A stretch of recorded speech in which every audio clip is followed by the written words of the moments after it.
Welcome to the Geek Homeworld podcast. I am your host, Ed, aka the Savage Tech Man. We talk film, TV, and tech, all from a geek perspective. You can find us on X, Instagram, Facebook, and you can subscribe and follow on YouTube at Geek Homeworld. Don't forget to subscribe wherever you get your podcasts. Be a part of the Geek Homeworld. The day has come. I never thought it would. 10 years in the making. 16 years. Yay, if you count it all. Welcome to the 10th anniversary, 10-year anniversary celebration of the Geek Homeworld podcast. This is going to be the most special show I've ever done. And of course, as always, it's going to be the best. And I am privileged beyond belief for the possibility of the possible guests that will be on this stream tonight. Starting off with a big hero of mine. But before we get to who that is, and he's on screen right there, I just want to tell you, going to do all that stuff. I need you to non-violently hit that little button to subscribe to the channel here. If you're listening on YouTube, if you're listening, and I'm not supposed to say wherever you get your podcast, because that's a no-no to podcasters, on the certain platforms that we are on, which are all of them, that you get your podcast, please subscribe there and all that good fun stuff. And as you can tell, this is unrehearsed. But anyway, our big guest today is Daniel J. Lewis. He is, I have my notes here. Oh gosh. He is a Christian father, entrepreneur, podcaster, educator, advocator, innovator, multi-award winner, Hall of Fame podcaster, and International Podcast Day co-founder, among many other things. And he's also one of my not unintentional, I don't know if that's the word. He's one of my podcasting gurus. I've listened to him since my journey began in 2008. Oh, by the way, Digital Caveman, welcome. Greetings. This is Digital Caveman of DigitalCavemann Presents. He's got this really cool channel to check out on Instagram and YouTube and all those other places. And we've known each other for several decades at this point, and we started podcasting together. And I literally am using the same program I was using as a backup now for my setup that I have, Audacity. And I went to the internet and I was writing Mr. Google a letter. This is back in 2008. And I said, "Dear Mr. Google, how do I podcast? And what software do I use?" And so I Googled podcast, and Audacity, the Audacity to Podcast came up. And I was like, "Oh, well, that sounds clever." A nice play on words there. And that's how I found Daniel's channel there, the Audacity to Podcast. And I've been a fan and listener ever since. Daniel, at one point you did a comedy podcast. I was one of your listeners, so I go way back, and you've done many, many things. And I haven't let you say, I need to say welcome, I guess. Well, after all of that, thank you so much. I'm happy to be part of this celebration with you. Congratulations. 10 years sticking with this. You know, so many podcasters don't make it past episode 1. So for you to make it 10 years, you guys are awesome. I applaud you. Congratulations. Thank you. We may have some special guests popping in. I don't want to name drop because I don't know if they'll be here, and then I'll feel bad that they didn't show, and I don't want them to feel bad that they didn't show. But there may be some surprises. So there's your hook to keep listening and watching. Let's see. Starting my journey in 2008. So like I said, I Googled how to podcast, and I've loved Audacity. I've used it ever since. Because honestly, to be frank, I didn't know anything about podcasting at that time. And I grew up, one of my heroes, in fact, I think in my speech class, because I'm taking 5 classes right now, which I'm so overwhelmed and excited about. But one of them is a speech class. And we have to pick someone in the last 1,000 years who we thought was inspiring or who inspired us. and I don't know anybody past about the 50 years of my life. So growing up, I remember running home, waiting for church to get out so I could run home and write down what the top 40 songs of the week were, listening to Casey Kasem on American Top 40. And so I come from a love of radio, and flash forward, that led to podcasting. And so I just love when I was young, I was a strange child. And you can hop in here, Caveman. You probably agree on some of this. I made up my own TV station and my own radio station. Well, who didn't? I mean, yeah, I'm there with you guys too. Sit in front of your boom box with a yes, a blank tape in there, and you're recording. Hey, next up is this song, because I'm a DJ. Exactly. Yeah. Later on, I became a DJ. Just some parties and stuff. That's fun too. But I believe in like going after things and just really, and if you want to do something, give it a try. You'll never know. You only get one chance in this life, so you might as well. And but in creating my TV station, I realized I needed programming for it. So we would get the TV guide. So for like a year, I collected TV guides. And then I would go through and I made my dream list of every single night of the week, 24 hours a day. I think it's very important here. Some people listening might not know what you're even talking about. What is this TV guide of which you speak? I don't think there's anybody that young listening. They're like, but who are these old geezers? No, there used to be these things called digest-size magazines, like Reader's Digest. The TV guide was one, and it had a few stories in it about things that were going on TV. But the biggest feature of it was it had all the TV schedule in it. It wasn't like these days when you turn the TV on and it tells you what's on. It's already there. Or you're not even watching TV because you're using a streaming service and you just go and it's a la carte.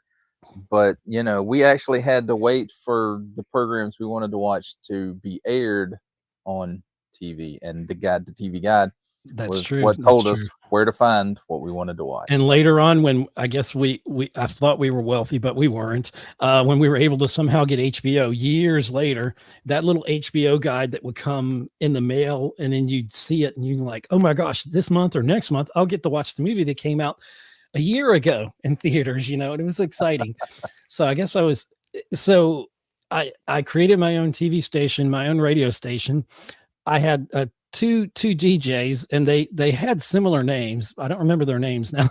This is all in my head, and I would get my little 45s and I would play my 45s, and I was Casey Kasem. So that's a long story about how I got into podcasting. And flash forward several decades later, I literally stumbled into a chance to have my own radio show, which I did live, and a Savannah on Film, and it's out there on YouTube if anybody wants to check it out, and in podcast form on the podcast apps that you and the links are going to be in the description, right? Yes, they're going to be in the. I'm supposed to say in the show notes, as Daniel would say. And I must admit, of all the things I've learned from Daniel and Ray Ortega, and another person I listened to was Cliff Ravenscraft and some others. I didn't always apply everything the way I should. I was going to make my own way. But M3 is in the chat, by the way. Oh, M3. Oh, welcome. Oh, hello, M3. M3 Reviews. He's got an awesome channel out there. M3, we're doing probably a 9 p.m. plus open stream. I think I told you guys. So, I have to put this on screen. We'll appreciate this. His last name happens to be Ortega. You don't know Ray Ortega, do you? That would be awesome if you did. M3 Ortega. So anyway, thank you for being here, M3. Anyway, so we're doing a stream later, another one, because I love to celebrate. And I'm usually more put together. I'm like really excited tonight. So I'm like way off script here. There's no script. You're hyped up on the adrenaline, on the caffeine, on the excitement, on 10 years. Yes, 10 years. And I'm going to be frank. Well, I'll be Ed, but right now I'm going to be frank. And there were times and I got this term from you, Daniel. I don't know that you coined it, but I heard it from you first, so that means you invented it in my world. But I pod faded, and I know it's not a term you probably like, but I think we all go through that as podcasters, and finding what your purpose is. Dave Jackson, who's another one of my podcasting gurus, I think his band's jamming right about now. And ironically, my cousin, some of my family can't be on here because my cousin's band is down in Savannah debuting her new band. So how ironic is that? How is the universe is crazy? But Dave Jackson talks about finding out what your why is, the reason you're doing it, who your audience is. And, those are fundamental things to know. And sometimes, life, me and Caveman always say life gets in the way. There's many times we wanted the podcast, and me being a creative person, also being a writer, if a day goes by that I'm not creating something, content or otherwise, it feels like I've completely wasted time. And a lot of creative people will probably agree with that. Oh, yeah. You're like, that was a day I lost that I sat on the couch when I could have planned something. That's when you have a publishing schedule like I have, Ed. Then you will never ever have to worry about that. I know. I was on that, and I'll tell you, in the early days of podcasting, and Caveman, you will tell, we used to do back in the days of Skype. We had 4 or 5 people on a stream back then, and this is, you had, what was the AT&T? I had AT&T DSL. DSL. Holy God, was it? And I think I was the fastest one. I had cable internet, but it was still slow. And I remember we had a stream that we did because we used to do really long ones on our previous podcast. And what do you mean used to? Used to, I know. Long form content, right? It's coming back. We're streaming for 2 hours tonight, and you say you used to do really long ones. What were really long to you? We did a 4 hours, 3 or 4 hours. Ooh. We've done some 3-hour streams recently. And I don't even know what we talk about sometimes, but that's the fun part. But it's rambling. Well, some of it's rambling. The early podcast, we had a podcast from 2008 to 14 or 15, 2014 or 15, was the Digital Man Cave. And that came from, right.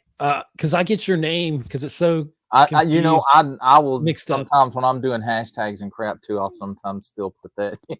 Because the upstairs of Caveman's house literally has all the Star Wars battles, the action figures, and this is way before he started this channel. This is when we first met. So, he's a hardcore collector. And the birth of me starting the podcast was that I just want to talk to my friends. And after you ended up moving where you moved now, and you've been for some time, we couldn't hang out.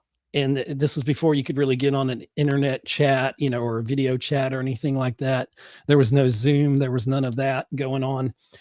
And I would travel up to your house and make the trip from Savannah to your undisclosed location. And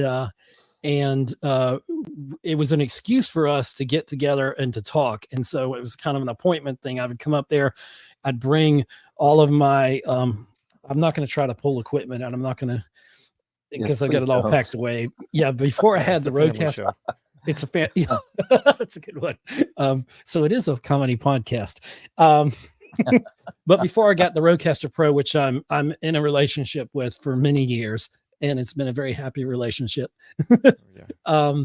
I, like a lot of podcasters, I had cables, even more cables than I have now, everywhere. Everything was, you had a mixer here, you had a limiter here, and you had this and this and this. And how I met or found out about Ray Ortega, he taught me how to do a mix minus.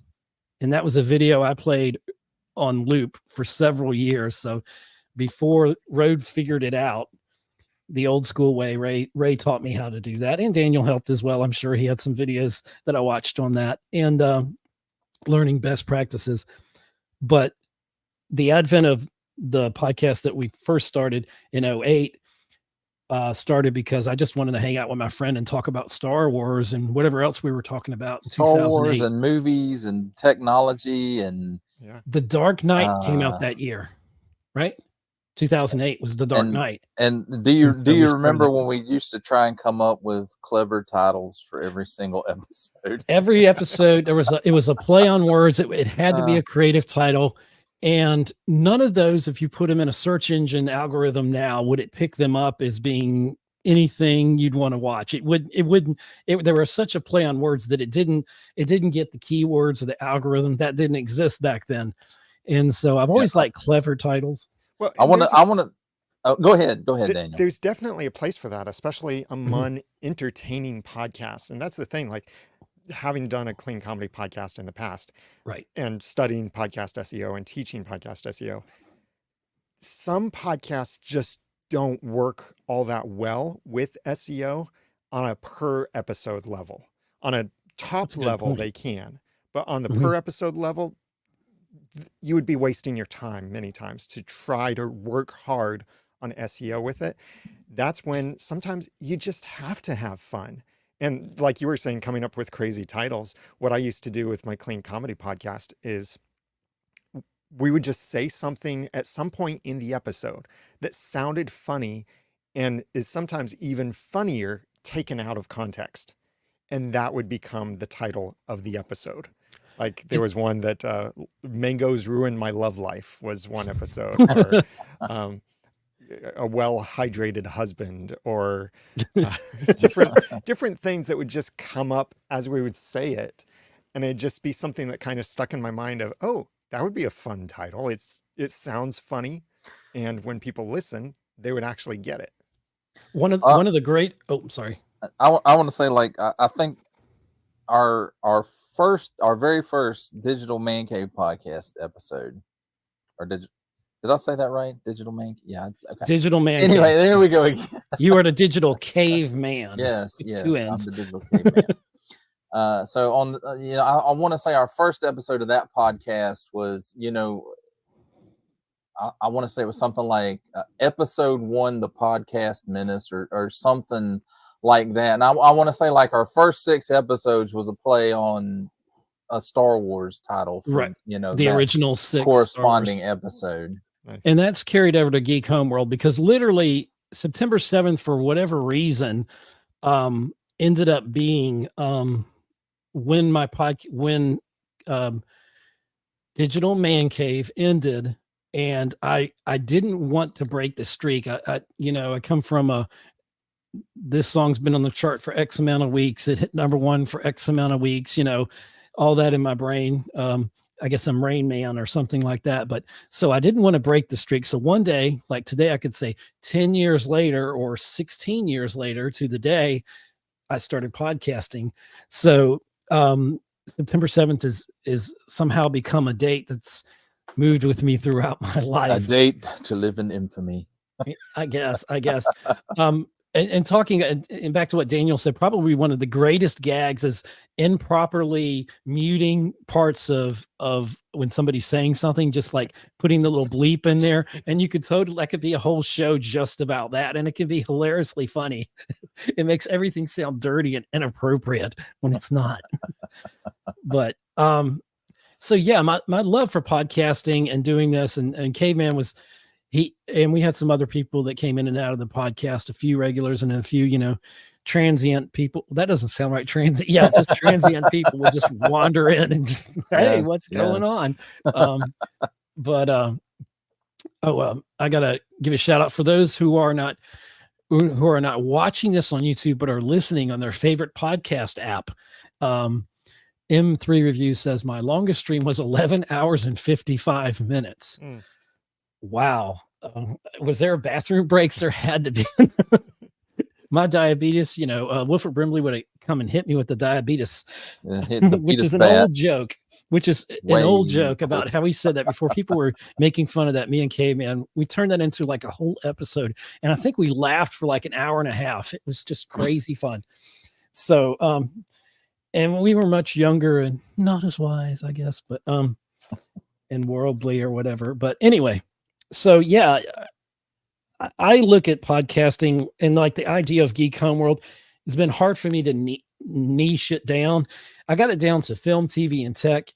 Even though if you watch my previous videos up to this point, there's not been much tech because I can't afford tech anymore. Yeah. when you get older, tech is so expensive and it's so out of date almost when you get it. Daniel can probably speak to a lot of that. I do look forward when is it Christmas time?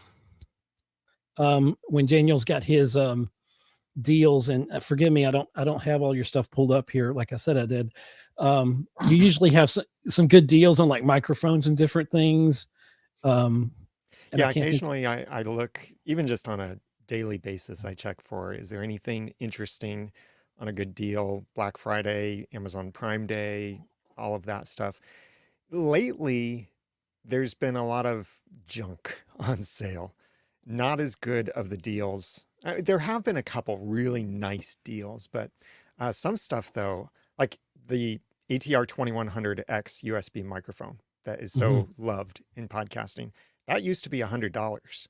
So when that would drop down to like is that the Joe Rogan microphone, or is that the SM7B? That's a SM7B, yeah, that he uses. Yeah, the ATR 2100X is the new version of the original ATR 2100 USB. Okay. It's a USB and XLR microphone. And it's one that we've recommended a lot in podcasting. And there are some others like it, like the Samson Q2U and such. But I think that the 2100X is the best one.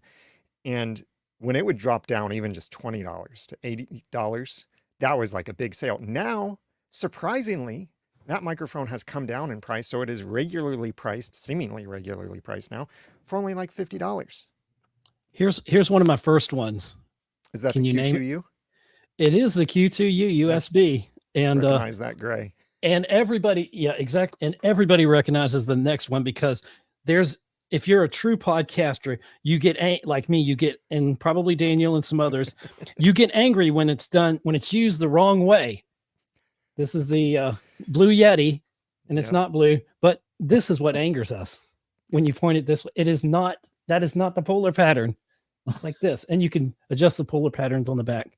So what I like to say about the Blue Yeti is that it's the most overhyped, overpriced, oversized, abused, misused, and confused microphone in podcasting. Other than that, it's an okay microphone. I love that. That was my bread and butter. The Blue Yeti increased my sound from this little guy and cheap little microphones, that were like the phone microphones you use for your telephone back in the day. Or a headset mic like Caveman is using. Yeah. But he's Caveman. Yeah, no, I don't have that mic installed. Now when my battery on my lapel mic runs out, then But I have another lapel mic. So when this one dies, I got another 2 hours on that one. And well, let's see your geek cred on this. Have you ever had to improvise to make something help your podcast sound better? Like improvise with non-technology, not like software hacks or hardware hacks, but something crazy that you've had to do to make your podcast sound better. Are you asking me or are you asking either of you? Because I'm going to tell you this. When we were heavily podcasting, I recorded, I sent the files to Ed, and that was my contribution. He did all the editing. He had to literally take 3 to 4 different audio tracks and try to line them up in Audacity to make the final file. And so that we had one friend of ours who fell asleep during one of our podcasts, or he may have passed out. I'm not sure. And God bless him. I spent 8 hours on just his track alone. And I think after that, I stopped being so precise. I would worry myself to death for perfection. I was following you guys and I'm like, this has to be the best sounding thing that has ever been heard by a human ear. And it has to be perfect. And I became obsessed with because I was really into, I was I did have to improvise to answer your question about improvising. Before I had my pop filter, I used probably some pantyhose or something like that. I imagine. Yes. I think we all have. So I've got a funny story about that because I did that exact same thing. Pantyhose on a metal hanger. And I was using like the old cheap Laptec stick microphone that, came with a Sound Blaster sound card when we used to buy sound cards for Oh my PCs. gosh, Yes. I remember that. That was my first podcasting microphone, was that with this wire hanger and pantyhose over the front of it. When I first got into podcasting, I was single back then.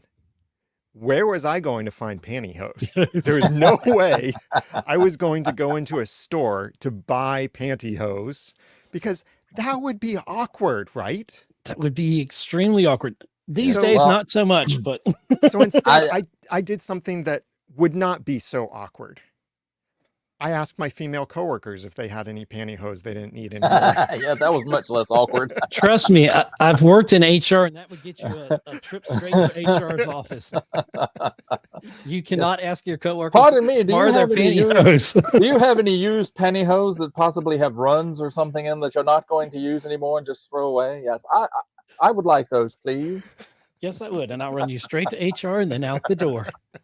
Oh my gosh, yeah. So there, and we've gone through the different like lights, like the little ring lights that go around the cameras, stuff like that. And so the technology for like live streaming just wasn't there, and we didn't have the kind of it between us, the internet connections, and it got to where I couldn't run.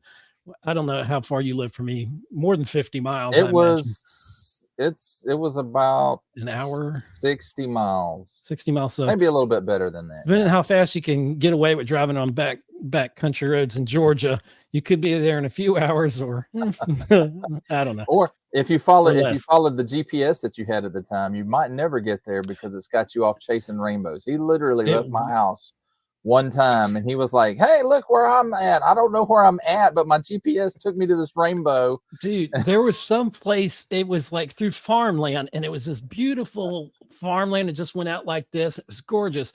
And there was this I love clouds and taking pictures of stuff.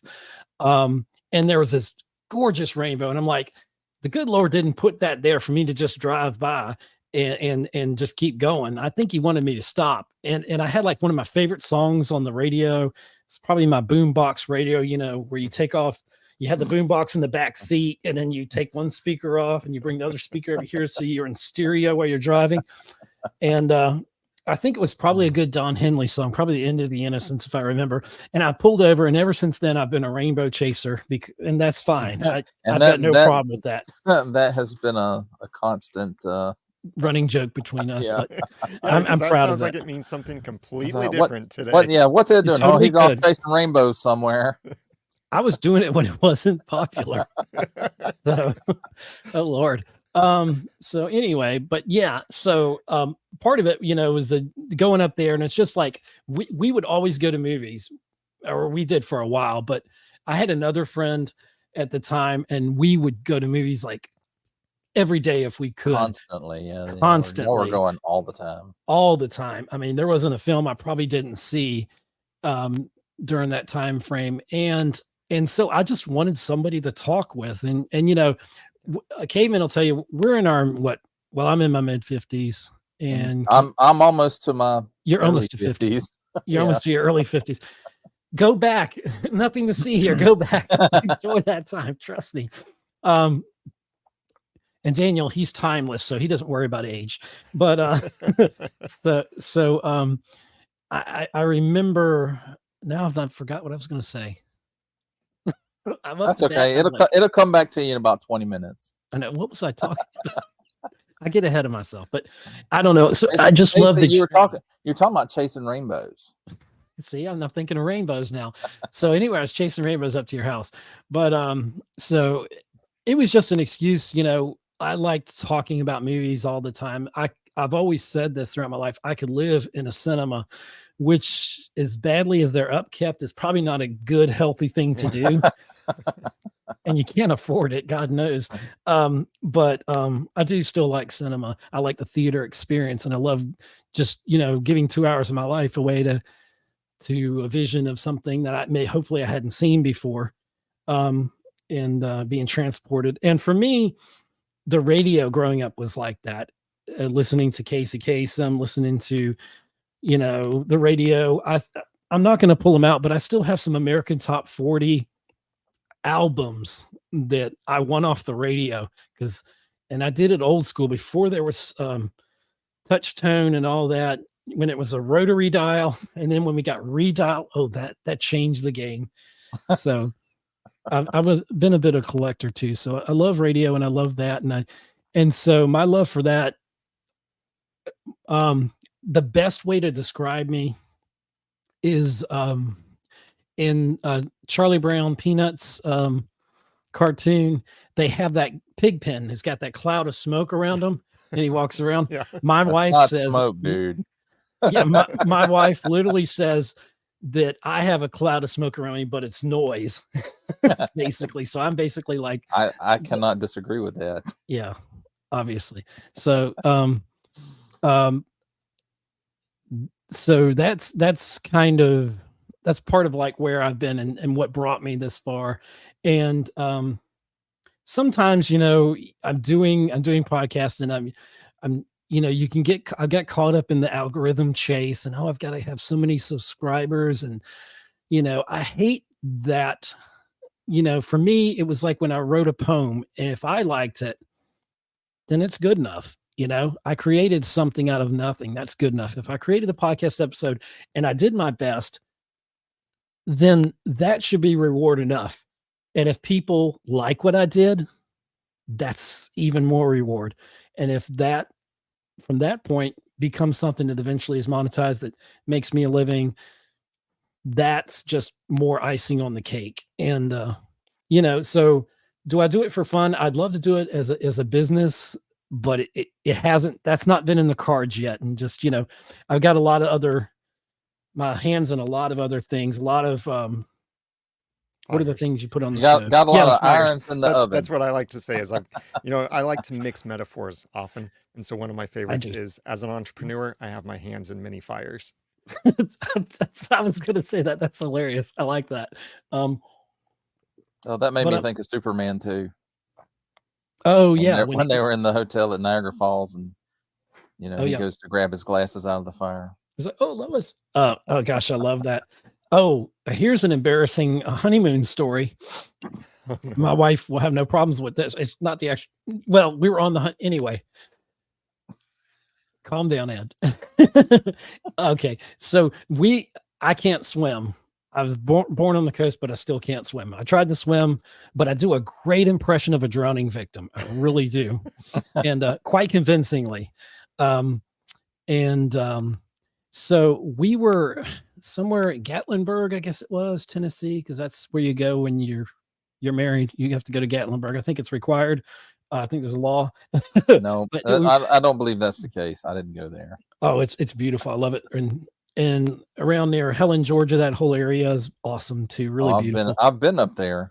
And but we were at some place that was the rapids, and so I know what you're talking about. Yeah. And so my wife gets in the inner tube and she's going down the river, and there's a voice inside of me said, "Do not get in the river. You do not want to get in the river." And I can't say what it was, divine intervention or fear, or I don't know what the voice was. So I'm literally like Superman in Superman 2 when he was trying not to, turn into Superman and swoop in and save Lois when she jumped in the Niagara Falls. So my wife is going down the thing. She's having the time of her life, other people in the river. And I'm running along the side of the road there and all that. And I was like, "You need to get out. You need to get out of there." I was telling, I was just overreacting. It's so embarrassing. And she was really upset when we had to carry our inner tubes back up the road and people were driving by us. But I literally went into like the camp. There was like where you park your campers. And I ran in there. People must have thought I was crazy. And I was like, got to the riverside. And I was like, get out. You can get out down here. And this is crazy. So whenever I see Superman 2, it makes me think of my honeymoon. Partly. So here's a crazy story. Lois and Clark were on a fake honeymoon. So that's true. But precedent for that, I suppose. And Daniel's like, "What the heck have I gotten into?" Superman 2. It's been a while since I've seen that one. Yeah. Oh wow. Gosh. So Daniel, let's stop talking about me. Let's talk about you.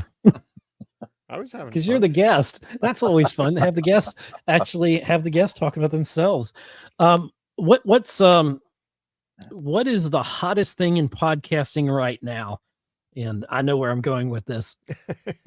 Depends on who you ask. If I asked Daniel J. Lewis, Hall of Fame podcaster, he would say Podcasting 2.0, I think, is the hottest thing because it's bringing so much innovation to podcasting, so many things that we've wanted to do for years in podcasting and just couldn't get the momentum behind it to accomplish. And a lot of things that have been needed, and some things asked for by audiences, some things asked for by podcasters, some things kind of like, I think it was Henry Ford who said something like, if I asked people what they wanted, they would have asked for a faster horse. Some stuff kind of like that, where we are inventing new things that people aren't asking for yet, but I think that they're going to really love in the future. And that's what I'm really excited about. I need you to take that pot of tea and I need you to turn that pot of tea over and spill all the tea and tell us exactly what you're talking about on that. Oh, we have someone popping in the chat here that's going to make this a great celebration. I want to welcome Ray Ortega. Woo! What's up, everybody? Greetings. Ray, Hey. we're just talking about you. Oh, no. Ironically, we have someone in the chat watching us, a guy called M3 Reviews, and his last name is Ortega. Wow. So I don't, he's, Oh no, he's related. He had to go. He had to go. Okay. So Yeah, there can only be one of us in the same place at the same time. It's funny that you said you were just talking to me. I do have a hard out because my family just got tickets. We're going to go see Beetlejuice. So you conjured me up. You must have said my name 3 times. That's good. Well, I won't spoil it. I saw it the other night with my wife. So y'all have fun. Yay or nay? Up, down review. Just the thumbs up. I don't want to ruin your experience. It's okay because I love the original. How about that? Okay, that's right. I'll take that. Ambiguous enough? Yeah. I don't want to steal your joy. I mean, sequels are hard, man. Sequels are hard. The best thing I can say about it is I loved seeing, what's his name? Michael Keaton. Thank you. Michael Keaton Douglas, by the way. His name is actually Michael Douglas. I just learned that today. I sent that to you, Caveman. I was going to tell you about that. He's going back to Michael. He was always Michael Douglas, but he couldn't be Michael Douglas because there was some guy named Michael Douglas, a famous actor, right? Yeah. Apparently Daniel was just talking about how we were going back to these type of microphones, that we were ditching all of our high quality because we wanted our Yeti Pros back. No. We were talking about, we just got to talking about podcast 2.0 and Daniel was about to break down everything and I so rudely interrupted him. Well, no, I mean, it's great to have Ray here. In fact, you know what? Yes. Ray, let's kick out Caveman and Ed and let's just do Podcasters Roundtable. When Dave gets here, that was the master plan. This is the only, I mean, Ed is rooting for it, so he's just going to become producer and then we'll just kick up a roundtable. I'm like, this is going to be a backdoor pilot to restarting Podcasters Roundtable. That's right. So welcome everyone. Alrighty, Daniel, you have the floor. Well, Podcasting 2.0 combines a lot of features that start out as technical things first, and then it's doing this so that it can be developer friendly for both the publishing platforms like think Libsyn, Captivate, Blueberry, Buzzsprout, Spreaker, all of them. Those are the publishing platforms. That something that will work for them to build into their systems, and something for app developers to be able to build into their systems so that we can get these new features in place for doing really cool things. Like one of the things I'm most excited about, and I frequently try to remind our people working on this, that we have to focus on the listener or the audience member because they need to be the ones who benefit the most from these features. So one of those features that's the most exciting thing that unfortunately is taking the longest to actually implement is cross-app comments. Here inside of, right now we're streaming with StreamYard, and this provides a good example of how simple this can work. That here inside the StreamYard interface, we can see the comments that come in from YouTube. If we were also live streaming out to Facebook, we could also see the comments on Facebook. Now that's on our side, but the people on Facebook can't see the YouTube comments and vice versa unless Ed brings them onto the screen. Well, in podcasting, this idea of cross-app comments would be able to bring the comments section across the apps so that if someone comments through one app, someone else can see it in their podcast app and they can respond to it. That kind of back and forth around an episode. So not only do you then get direct feedback from your audience for the episodes, they can answer questions, they can just give you praise, they can say whatever. They can also build community with each other and start having conversations back and forth with each other, maybe getting into debates, maybe sharing resources with each other, answering questions for you, pointing them to old episodes of your own. Things like that can get really exciting when you actually get the audience engaged with the podcast. And that's why I'm so excited for that potential. You did bring up a really good, that's been a challenge when you're on different platforms. You have different listeners that ingest your content differently on different platforms, and to be able to send it out to different platforms and then for them to see you properly, and be able to respond, and the people on the other platforms to see them cross-platform is important, very important.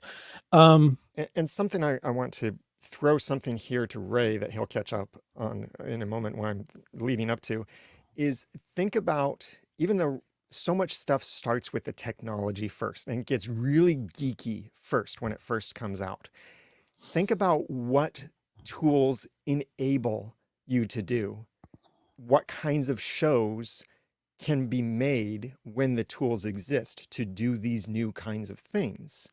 So I'd love to just for a moment throw this over to Ray, because Ray started a show because of a technological tool that existed. Ray? Yeah. Oh my gosh. That's right, Daniel. Nice transition. The infamous Podcasters Roundtable, which Daniel's a co-host of. Hiatus? I don't know. It's ambiguous. But yes, StreamYard. Actually, It's no, coming it's true. back. It's coming back. He's on a mission.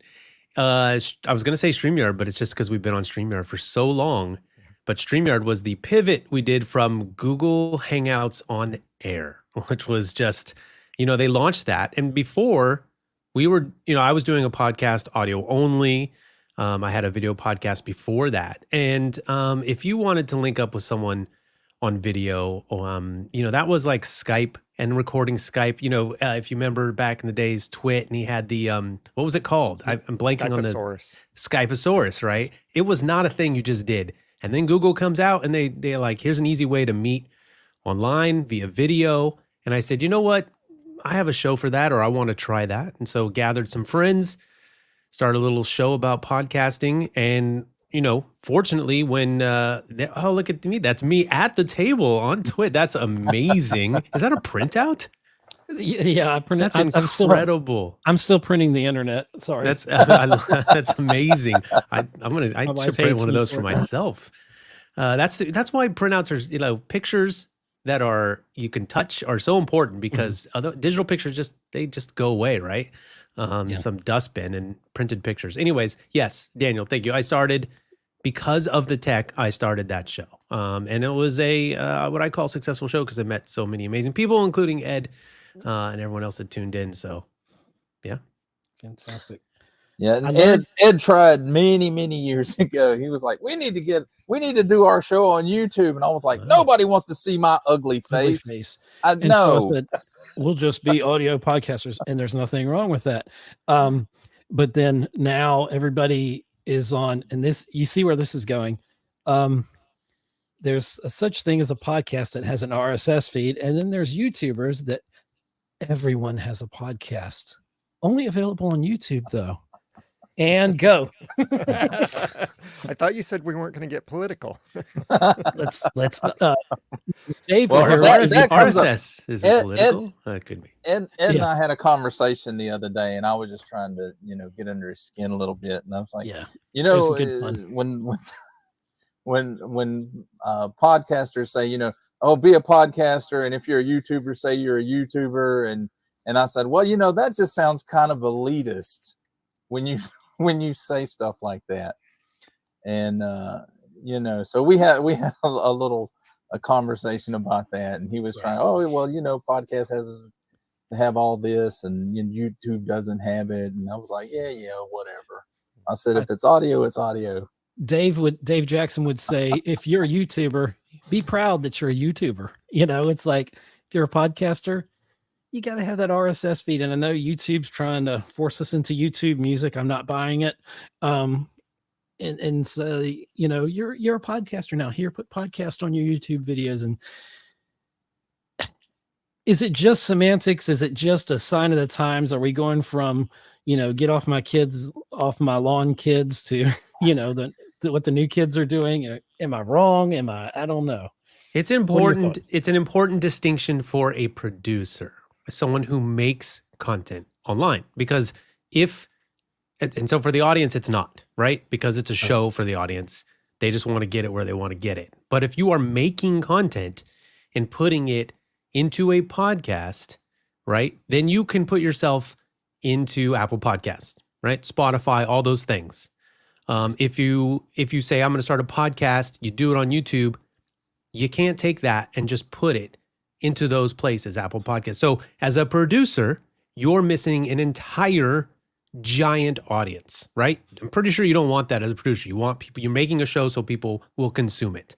The more people, the better, right? And so the opposite is true.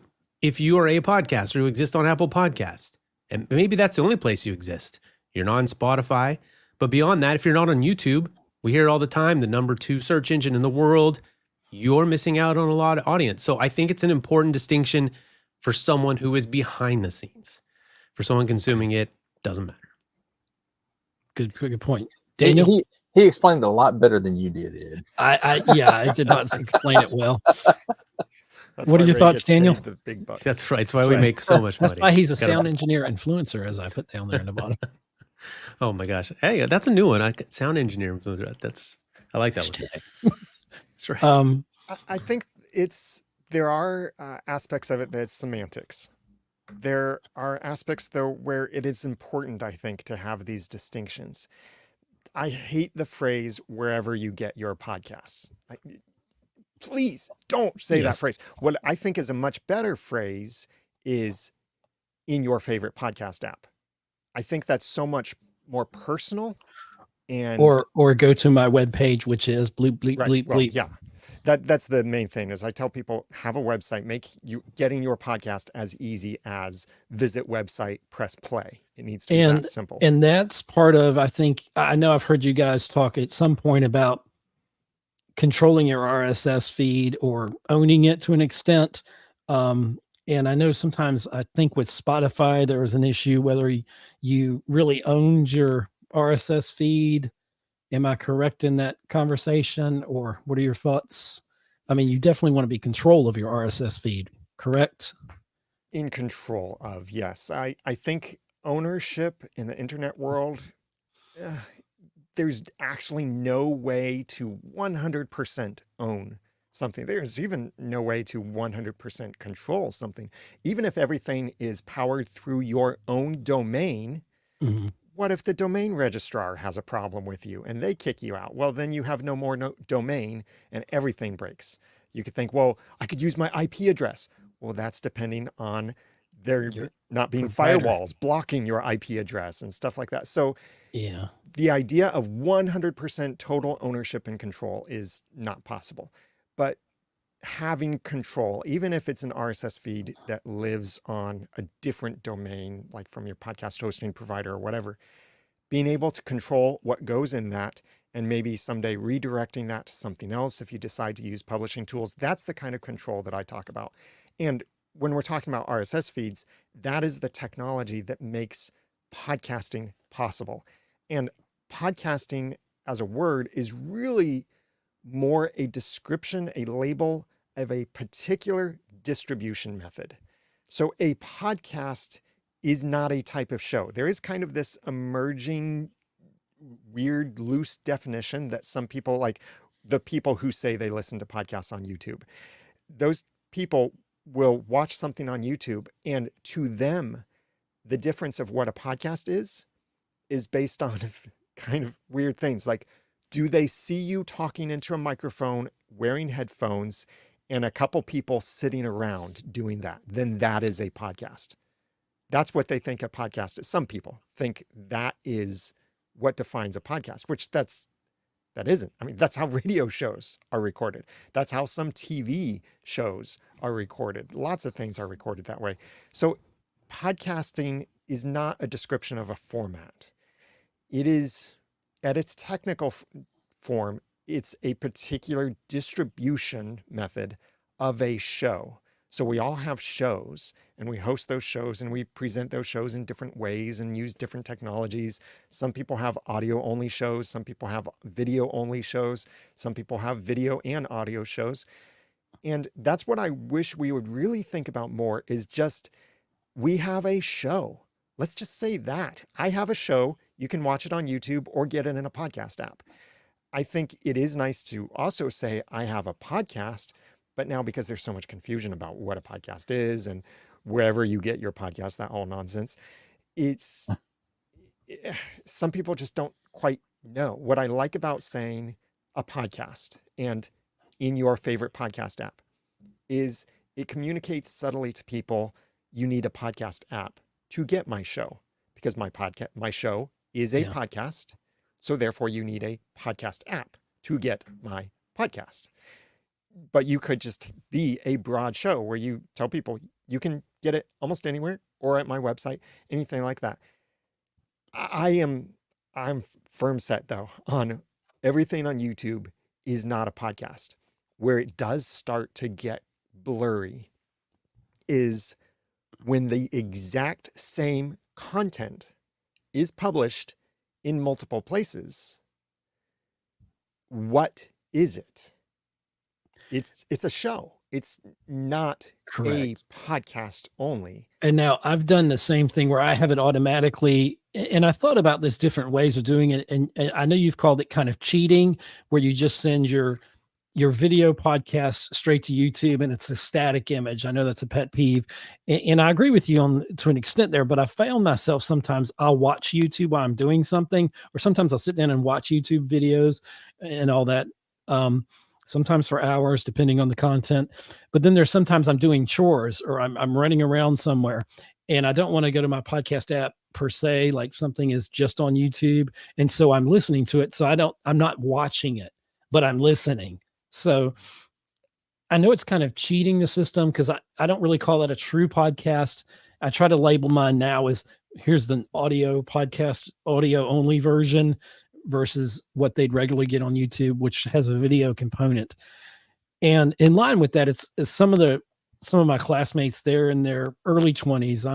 I'm 54. So when I'll tell them they find out I'm doing a podcast, like my instructor found out I was doing a podcast, and she basically she's like, hey, could you help me set up some equipment? So she's about to teach a podcasting class, and I set her up and the person that she's going to have do the podcast. And I gave them basically a lot of free stuff. I probably, if I was a professional, I could have charged them for all that information and setup.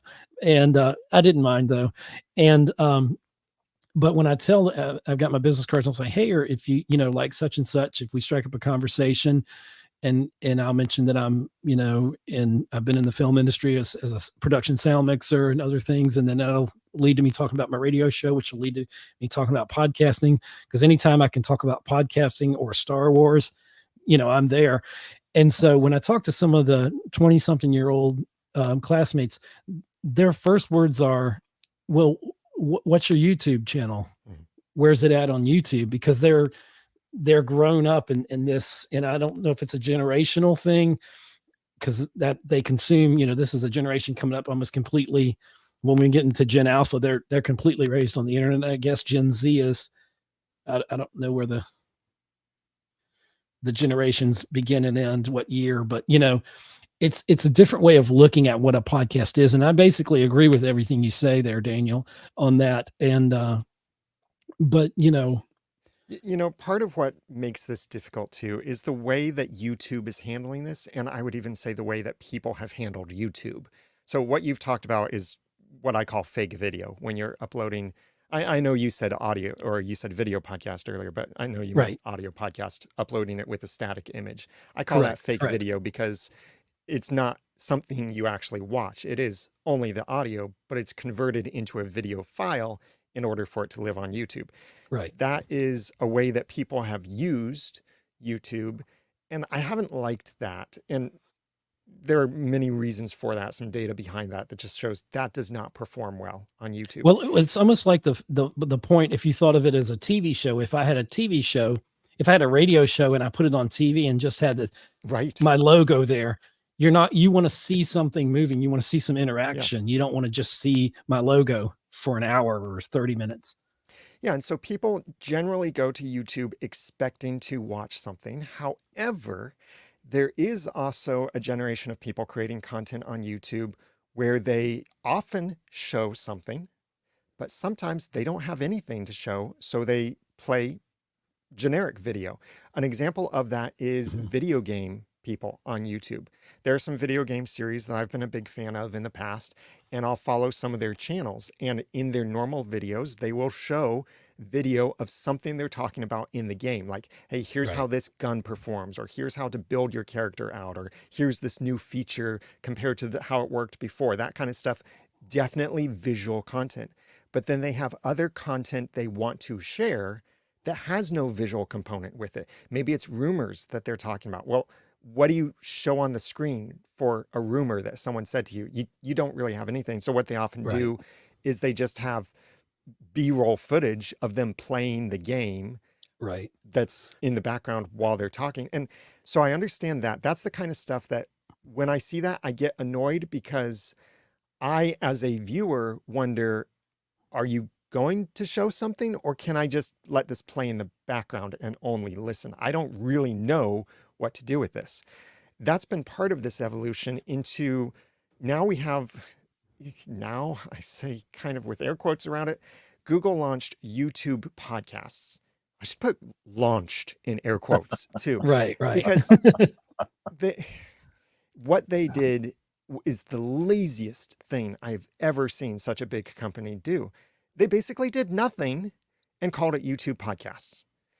What they could have done, and I would have loved it so much if they did this, is made YouTube provide an experience that was optimized for consuming audio, where you could upload an MP3 file to YouTube or automatically ingest it through an RSS feed or any technical thing going on in the background, but it is only audio.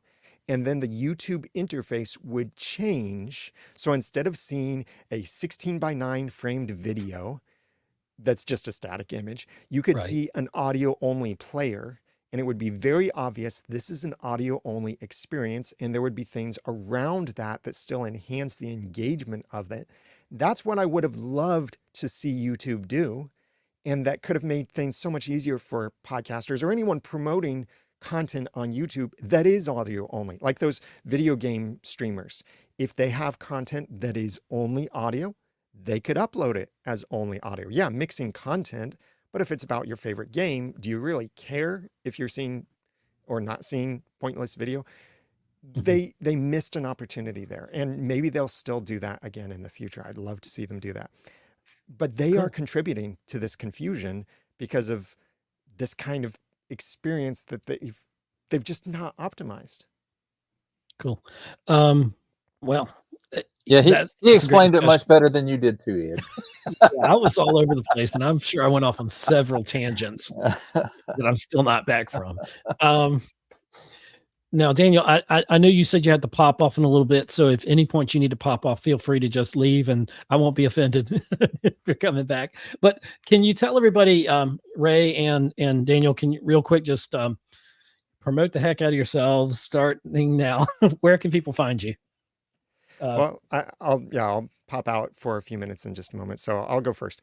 I have the Audacity to podcast. It is currently on hiatus because I am also a single full-time dad homeschooling my son. So I've got my hands full, and the podcast is just one of those things that I can't do right now. So it is on a hiatus.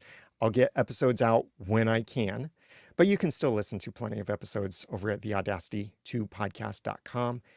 My main product that I do to help podcasters is Podgagement, formerly known as My Podcast Reviews. And it's all about helping you engage your audience and grow your podcast through a bunch of tools that I've built into that. and that's at podgagement.com. Think of podcast engagement, podgagement.com. Cool. Ray, where can people find you?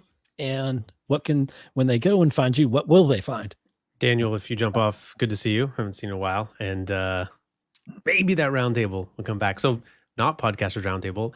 YouTube for me, we're talking about this YouTube, and I actually started off as a video podcaster and then went to audio podcast. And then somewhere maybe after that, right in the middle of that was YouTube channel, right? And so for me, also busy and just youtube.com/Ray Ortega. But I think my lower third, I think I included at Podcast Helper. So Instagram and Twitter, I still call it Twitter, is at Podcast Helper is a great place. But RayOrtega.com will always be the jumping off point. Anything I do is going to be there. But I am focused more on the YouTube these days. And when I say that, I just mean I'm releasing an occasional video as opposed to an occasional podcast. So that is where you're not chasing algorithms. I'm not chasing algorithms. I mean, you don't. That's an interesting term because you are always chasing algorithms. Actually, in fact, the fact that I'm not in an active podcast and only on YouTube does mean I'm chasing the algorithm, right? Because the beauty there's a big difference there too, which I don't know that everyone understands. You have a podcast, you have a connection to your audience, that connection is never interrupted. If someone doesn't listen to an episode, it's because they didn't want to, or they haven't checked their app. But the app certainly said, there's a new episode here. It's not the way it works for a subscriber on YouTube, right? I have subscribers on YouTube, a nice amount of subscribers, but it means nothing when I release a video, almost nothing. Subscriber on YouTube has gone to, it's almost, I call subscriber a like button. Like someone clicks subscribe, it's mostly because they liked one thing they saw. It does not mean that YouTube's going to be like, oh, you like this? You want more of it? Sure, we'll show you when the next one comes up. You don't. I kind of, it depends on your channel, right? If you have a lifestyle channel, if you're a personality, obviously if you're there all the time, that will help you with the whole chasing the algorithm thing. YouTube is more likely to show it to more of those subscribers probably. But someone like me who does a lot of gear reviews and tutorials, kind of recreate my audience every time. And so just being on YouTube alone means you're chasing an algorithm because you need to know how to make a good thumbnail, helps out. Right. You need to know how to start a video, right? A hook. You got to have that retention. All of these things have to happen in order for your video to actually make it in front of what is a YouTube audience. Not the same in podcasting. In fact, very different listening experience because when you click a podcast, you're often ready to just settle in. Not a YouTube video. You got a few seconds before someone's like, next. Yeah, that's true. On YouTube, you feel like, you've got that first 10 seconds to make an impact before they doom scroll past your video. Mm-hmm. And for me, I'm always going to consider myself an audio podcaster because it's where I started and I love audio. I love doing the behind the scenes, the engineering of it, the, mixing and stuff. And I don't like making thumbnails. I don't like, even though I'm studying now to be a graphic designer. So I love that right now, right? I don't like making thumbnails either. I don't know that anyone particularly does. There's probably a few people who like that's their favorite part. I actually, that is one of the most enjoyable parts for me. But one of three. It's mostly due to the kind of content that I put out. I do action figure collectible type reviews, and I love to photograph this stuff, and I love to edit that stuff. And you don't like the green screen as much. What? Oh man, I love green screen. You love green screen now? Okay. Yes. Well, as long as it's not behind me, I don't. You must be super excited because now we don't make one thumbnail anymore. You make 3. I don't know if you have the testing. I think almost everyone has it now. The test and compare. I love the feature, but it means I have to make 3 thumbnails instead of 1. No, I haven't seen that yet. Oh, do you know about it? No, this is the first I've heard. Oh, so YouTube now, when you go to the thumbnail section, they have a test and compare. So they have an A/B test for thumbnails. So you make 3 thumbnails. You can make 2 or 3 thumbnails, and YouTube shows it in that first. They actually, it's not a set amount of time. They, with their algorithms, know how long this needs to be seen to get enough data, and then they choose which of your 3 converted, and it's fascinating. So while I don't like making thumbnails, I absolutely love seeing what happens with this feature. Is that similar to what TubeBuddy does? Because I think I have TubeBuddy, just the basic version, and I know it'll show me different. I think it shows me 3 of those. So maybe I've seen it all along and not realized what I was looking at. I think, the TubeBuddies, vidIQs, I think their premium options offered this, but now it's just, YouTube is built in, and I think it's probably even more robust just because they have control of it. I don't know, but it is fascinating because almost, it was half the time the thumbnail that I think is the thumbnail. It's not the one. It's not the one.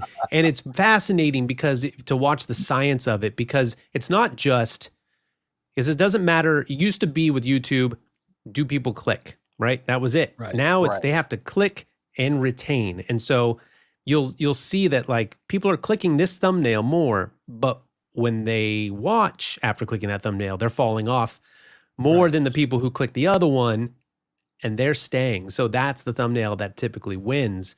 And it's really fun to watch. Well, I really hate the thumbnails with the fakes, Oh yeah. I mean, it's, that's a product. That's a product of what works. There are so many things in content creation that I don't like. I don't like intros where I got to tell you where to find me. And I don't, there's all these like asking people to subscribe, that kind of thing. Like, hey, smash the like button. I don't like doing any of that. But the problem is everyone does it for a reason, because it works. Like if you don't tell people to subscribe, you absolutely are losing subscribers. Absolutely. And this is an example of what my thumbnails look like.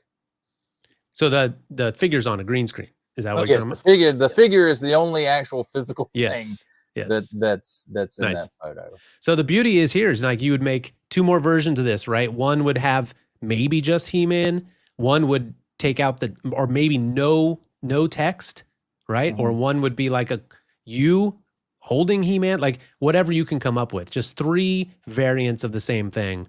Right. And it's fascinating. And you can probably, I don't know if you can go back and do it. I'm not sure once it's launched you can do that, but I would go in and look and see if you can even do it to an older video. That's a new test I just thought of. I got to try that. Well, that is great information, because I'm definitely going to try that out, because I can't always come up with good ideas for thumbnails, and I don't like that arduous task of that. And well, the ones I hate are the ones with like somebody going. Yeah, you got a face of surprise. I hate those. Yeah. Yes. Those, oh my gosh. I would say though, I would love for you to do one. Just like do it, and then like I hope it explodes, and you're like, crap! I gotta do this. Damn it! I have to do this every time. I hate doing thumbnails. You won't believe what happened. Well, but I have friends that online that do that, and they've gone, over me follower wise and stuff like that, but not, by about 100 or so.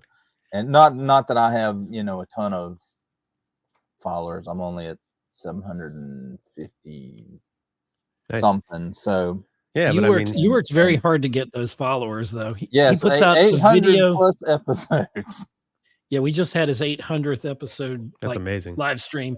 And you do what, 5 videos a week? Is that correct? 5 videos a week plus a sizzle reel.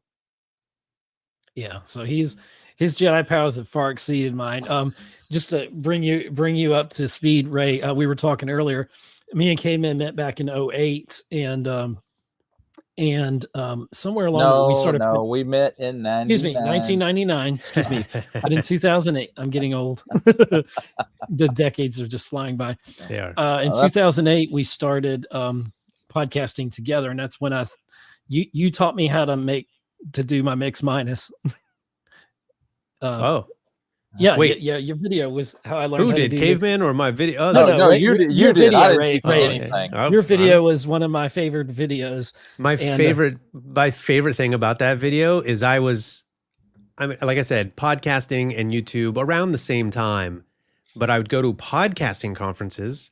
I'd get onto an elevator and be like, "Oh, are you that Mix Minus video guy?" Like, they didn't know me for the podcast. I did one video. They knew me for one video. Like, and which honestly, I will say was a big deal for even my podcast because people found me, right? And that's the whole, we talk about like just being in that other place for discovery. I know with the whole fake video thing you guys talked about, like even if someone clicked on it and didn't listen, they know you exist now. So like it did its job. Caveman, like your audience might be small, but like that's probably a super hardcore audience and very targeted and very probably engaged. Very, so like very niche. And it's a, you know, it's quite filled with content creators as well. No, right. But you just want to know, like, yeah, someone else exists. Like that's all it takes for the person who you actually want as an audience member. It's like, it doesn't matter if 100 people are like, nope, don't care. If you find one person who then moves over, like that's the person who stays. That's your real subscriber. Anyway, you have a first member.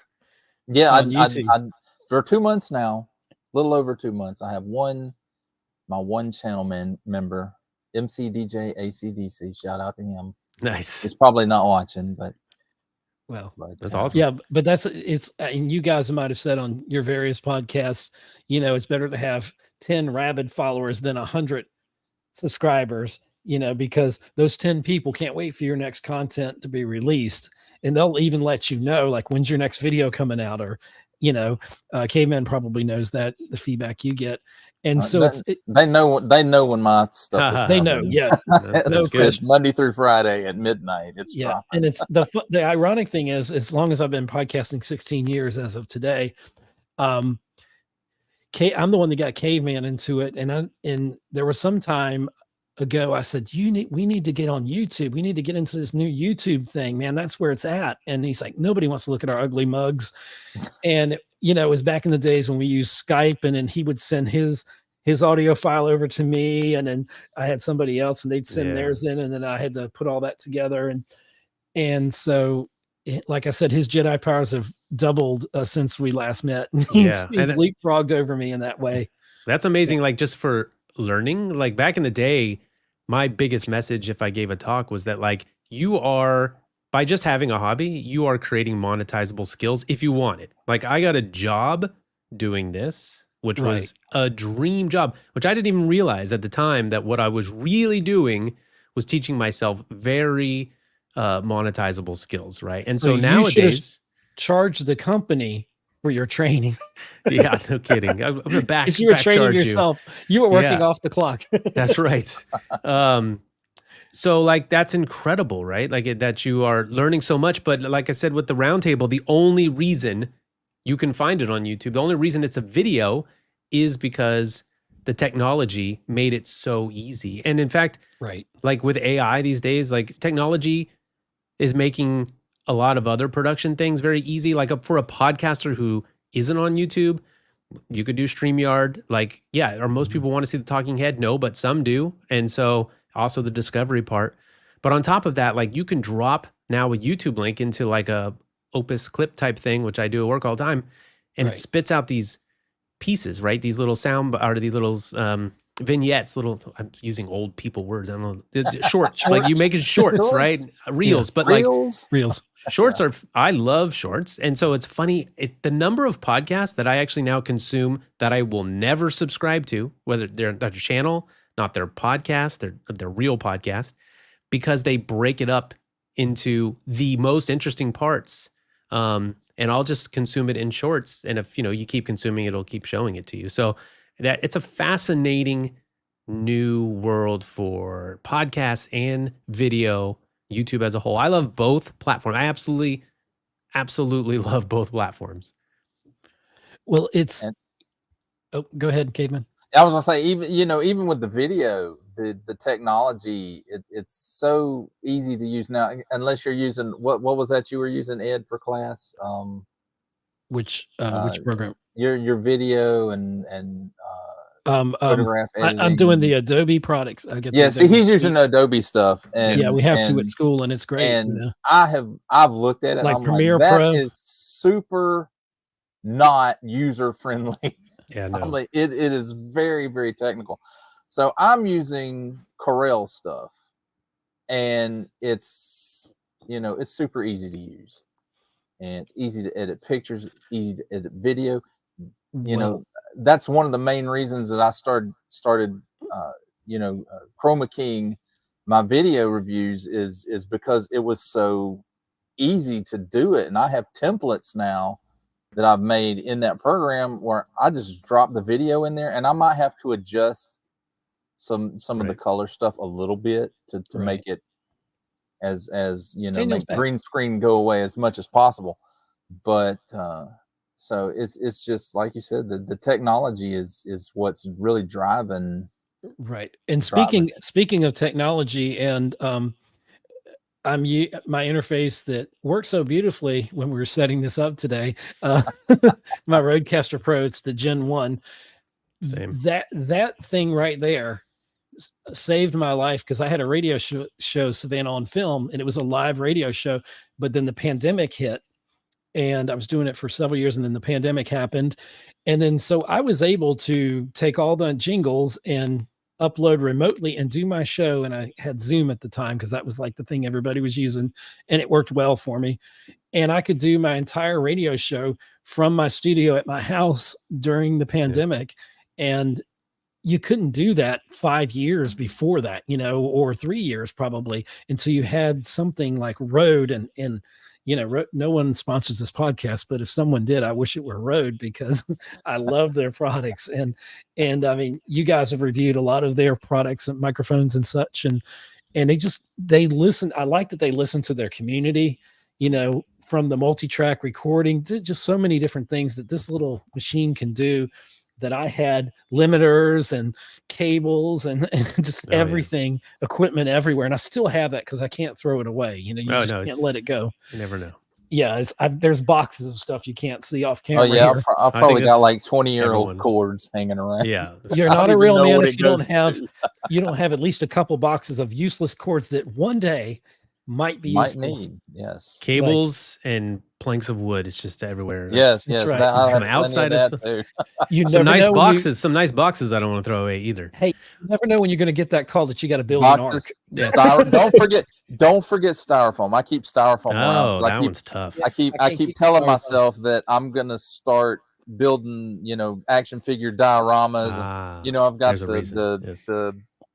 the hot wire cutting table, and I've got the stuff to get started. It's just well, Daniel popped up at the exact right time. I got to catch a movie. So again, congrats, Ed. I mean, you've been enjoy. You guys have been awesome, and you're awesome. That's youtube.com/Ray Ortega. Go check him out. He's got some great stuff. A lot of shorts. He loves shorts. That's right. He said Not it here. A lot of shorts. I do. I save all my old shorts. Yes. You save all those. And thank you for agreeing to be here. I know you're busy, and enjoy Beetlejuice. I'm not going to say it again because it'll disappear. That's right. But thank you. Thanks, Ray. You guys. I appreciate you. All right. I'll see you guys later. Okay. Awesome. And Daniel's back. That was perfect transitions there. The truth be told, Daniel had to go and watch some YouTube videos. That's what it was. He's like, I'm subscribing to all these podcasts. Yes, I hope it was my YouTube channel. And you mean at youtube.com/@DigitalCavemann? Yes, with just ends. like it says on the screen. Well, I was actually able to listen through a wireless earbud while I was still stepping away, getting my little boy off to bed. And I don't know if maybe some of my audio of putting him to bed maybe leaked into the podcast. Yeah, if it did, I didn't notice it. Okay. No, I didn't notice it. It was one of those things where, sometimes these devices get so smart that they do things we don't actually want them to do. I came back to discover, it switched things around. My phone does that. Like, I'll be jamming away on some really cheesy 80s song, and it'll stop right in the middle of my performance in the car. And I'm like, no, not Alexa, whatever the other person is, not Siri, Alexa. I don't know, whoever does Google. That's Alexa, I think. It's Google. Anyway, it's Google. Yeah. Like I say, when I'm wrong about something, I say, "Oh, they must have changed it." So anyway, Ray was saying something that about the YouTube thumbnails and all of that. What's so nice in podcasting is we don't really have to do that.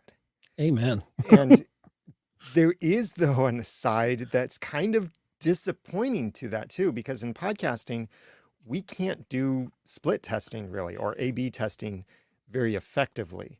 Like have seen some tools try to do some split testing or A/B testing. I call it split testing because sometimes you have more than only A and B. Right. So like even the YouTube thing, it's really ABC testing. Yeah. So it's just split testing. That's what it is. Because you're Daniel, splitting. Now, what was the format? And I remember this was years ago when everything was basically on iTunes at the time. There was I don't know why I remember 1AC. That may not be the codec or whatever, but it was where they were trying to integrate video into like audio podcast. What was right? That was enhanced AAC, which was a format. Even though it was AAC, the file format was .m4a, and it was a different audio codec. And what you could do with it is, it was really the first format that was popularly supported to some extent, very limited extent actually, but you could add chapters basically to your audio, and those chapters could be jumpable. They could have images associated with them. They could have links associated with them. Well, we can do that thing now. Even before Podcasting 2.0, we could do that for the last several years with MP3 chapters now, which is all this information is put into the beginning of the file, technically, into the ID3 tags, but it's not.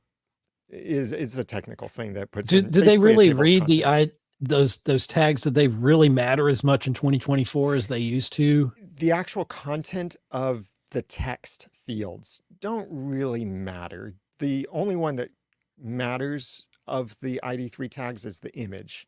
The text fields, like if you put in your album or your artist, your copyright, your title, that doesn't really matter. There are probably some cases here and there where a podcast app or maybe an embeddable media player might read data from those tags. So I always encourage populating the ID3 tags for compatibility, but that header information where the ID3 tags is also where the chapters can exist. But in Podcasting 2.0, we have this concept called cloud chapters, where instead of putting the chapters in your MP3 file, they exist in a separate file, so that then you can edit your chapters separately from your episode. So if you ever have to correct something in your chapters, you don't have to re-upload your episode.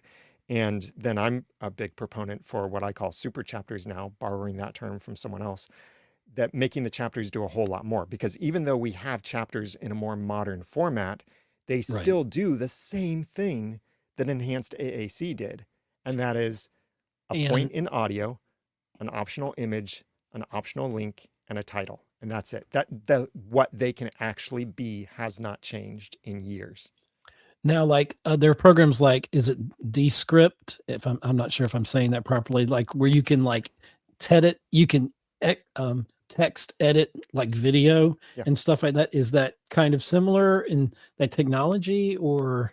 No, that's a different technology, it's a different technology. Yeah, I've been a big fan of that kind of thing. And that's one of those really cool things that's come about in the last few years, making podcasting easier. I know Ray was talking about some of this too. And also even just like with the Rodecaster Pro, these things that used to take us piles of hardware or loads of time and a bunch of tools to do all of these things. Now, sometimes it's a single service or a single hardware product can do all this stuff for us. And I love that. It's making the technology disappear, basically. I love that because it makes it more accessible for creators. But for me, being a creator, I want to think more about what my content is than necessary. I don't mind the meat and bones of it. I want to know how it works. But sometimes I don't want to do that. I just want to get my message out there and just, it be out there in the way that it's supposed to be out there, that looks the best. and, represents my brand the best. And sometimes I don't want to do the hard work. I guess we're kind of lazy. We like to order our food in. We don't always want to go to the restaurant or pick up the frying pan and cook. Well, I would actually say it's not lazy. So don't feel like you're being lazy, wanting equipment to do more stuff for you. It's you are prioritizing more important things. Because I know some of us, Bandrew Scott has this channel on YouTube. I like his channel. And he does some other stuff too. Yeah, but he does these mic reviews where he'll review and compare these microphones to each other, like to this minute detail of frequency response and all of this stuff. And I know even today, many budding podcasters or successful podcasters will still geek out about that stuff. And they'll think, oh, I would so much rather upgrade to XYZ microphone or anything like that, because I think I would sound better on that microphone. And you could make yourself sound better with some processing and make yourself sound like you were recorded through that microphone to some extent. Like compare, right now I talk through an Electro Voice RE320, which was given to me by Electro Voice because of my podcast and actually more specifically because of my YouTube channel. But they gave me this the microphone, and I love this microphone. It's one of my favorites. I could make this sound like a Heil PR40 because the quality level of both of these microphones is very high. The difference between them are in those minute details of the frequency response and particular range and stuff. It's not like I can make an internal microphone on your laptop sound like an RE320. No, you can get it better. Software has gotten better at making it sound better, but it's not going to sound like a studio. It's the garbage in, garbage out. Yeah, it's like whatever's baked into the file, it's almost impossible to remove. I mean, you can enhance and kind of cover up some things, but you can't always, like in sound mixing, you want to get it right first. You never want to fix it in post. That doesn't need to be the first thing you do. If you like for podcasting, you still, I think, have a list on your website of like a pre-flight, I call it a pre-flight checklist. And, simple things like things you wouldn't think about. Make sure you can breathe properly, so you're not inhaling differently, and make sure that you're drinking water, clear your palate, things like that. Then if you get your technique right, then when you get to actually hit record, you'll do a much better job. You won't get on there. If you learn to take pauses instead of losing your train of thought and going, and you know what I'm saying, right? And, stuff like that. You learn techniques before you even hit record, and you learn how to come across better, how to communicate your thoughts better. And that just comes from years of practice and doing it. And so if you get it right the first time before it even hits the good equipment or the professional grade equipment you have, you're much more better off in the long run. Yeah, and then the tools are making it easier to get that result that you want, or making it faster for you to get there. So that the way I love this, and I geek out about some of the technology sometimes too, but it's really because of what it enables you to do, is what I would so much rather podcasters focus on is preparing and communicating and marketing too. That's the other thing. Marketing's the preparation, the actual communication, and the marketing are the most important things for a podcast. If you have the RE320 and you think you have to upgrade to the SM7B, no, you don't have to. If you're even, I joked about the Blue Yeti earlier. You can use a Blue Yeti effectively. Most people don't, but and part of that is because it's not really designed well to be used effectively, but it is possible to get good results from it. Right. If you're in that position of, I only have $100 to spend on my podcast, I've already got a Blue Yeti, should I spend $100 to replace this mic? I would say no. Just learn how to use that tool you have better and invest that $100 somewhere else into something preferably that would help you podcast better. Maybe a tool that saves you 20 minutes every day that you're working on your podcast. I remember the first best $15 I ever invested in my podcast was an ID3 tag editor. Oh, Super gosh. geeky thing. Yeah. But what I was realizing is here I had this convoluted workflow to get the tags into my MP3 files back when ID3 tags were more important. And this $15 app, I could buy it. I set it, even to this day, it is the default action. So if I double click on an MP3 file, it opens in my ID3 editor instead of in a media player. That $15 has saved me so many hours over the years now. And that was it sped up your workflow. Yeah, Yeah, definitely. Well, I can't remember the app, but I really was in love with this app, and then they made it a paid version. But it used to look essentially like the sound pads on the Rodecaster Pro, and I can't remember to save my life what it was called. But it used to be on your phone, and you could record a podcast into your phone. Boss Jock.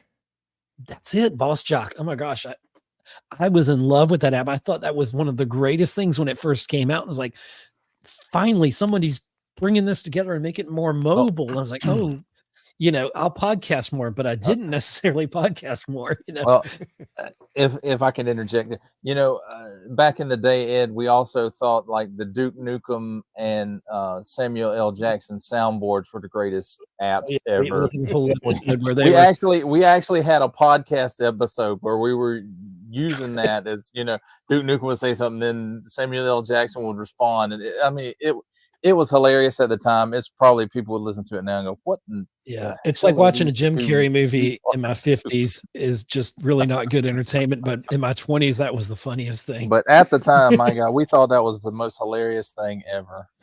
But yeah, that just goes to show, technology in our lifetimes is just moving at such a geometrically fast rate. It's kind of mind boggling. And, when you learn something now, it's like, and they put it all like Rodecaster is put into the Rodecaster Pro. I know they've come out with different versions of Rodecaster Pro 2, and then the smaller little versions and more portable ones. I still like the original. There's something about it, it's kind of like your first love, and it's just, it's so perfect. And it gives me the feel like I'm still in the radio station. I'm still in the studio because I can, pod up and down my channels if I need to in different things. And I've got my sound bites I can put in there. And we love our equipment, but the equipment, and I know you probably say this, it's kind of like movies today. You can have all the effects, you can have the best sound, you can have the best picture, but if your story sucks, it's not worth watching that movie. Yeah. I can remember going to a 48-hour film competition where you basically get the elements of the film, and in a weekend, you and your team, you take those elements and make a film. And I remember sitting in the front row when we were having the award ceremony or the finalist or whatever ceremony. And these people that were in the film community, they were in the front row, and everybody was just greeting them. They were, oh, your film, I'm sure it's going to be great. The film comes up, the picture's fine, but the sound was hideous. Yeah. And I literally got up and walked out of the competition because for me, you lose me at bad sound. So they didn't pay a professional who knew what they were. Well, you couldn't pay anybody because it was supposed to be unpaid, but they didn't get somebody with professional enough equipment or didn't know how to use the equipment that they had. And their sound was just like, it just hurt my ears. And so saying all that is you can have the best technology, but if you don't have the meat and bones of it, then nobody cares. And they will scroll past you. They'll click to the next podcast episode in their favorite podcast app. And it's crazy too. And I've posted this out on X, Twitter, a couple times in the past too, and I always get the same kind of response. The cesspool. I'm sorry. I still the like X-pool. X. The social media is. I'm sorry, I didn't say that. But I've said that no one. Well, I forget the exact way that I put it, but basically, bad audio quality will lose your audience. Amen. But amazing audio quality will not necessarily gain you an audience. Because no one is going to say, hey, you have got to listen to this podcast because they have the best microphone ever. Or because the sound quality Like just the frequency I'm talking about, the sound quality is I the am best a ever. sucker for, I can't say it properly, anamorphic 360 audio, spatial audio. Pretty amazing. I kind of like the geekiness of that, you know. Well, and even that, I would say that's an experience. That's not just the actual audio quality. So audio quality is not a selling point. It's not an attraction point. But the lack of good audio quality is certainly a repulsive point that people will stop listening because of a bad sounding podcast. I'll put it in terms that definitely Digital Caveman will agree with on this. We both at different times at our different stores, we ran the safety team, and people did care about safety. Don't get me wrong, but they cared more about safety when something bad happens. And you were able to prevent that. You were the hero of the day. Oh yeah. They really cared about safety when they knew somebody was doing the job and was the keeper at the gate. So it's maybe it's the same analogy in some ways with that, you know, to an extent.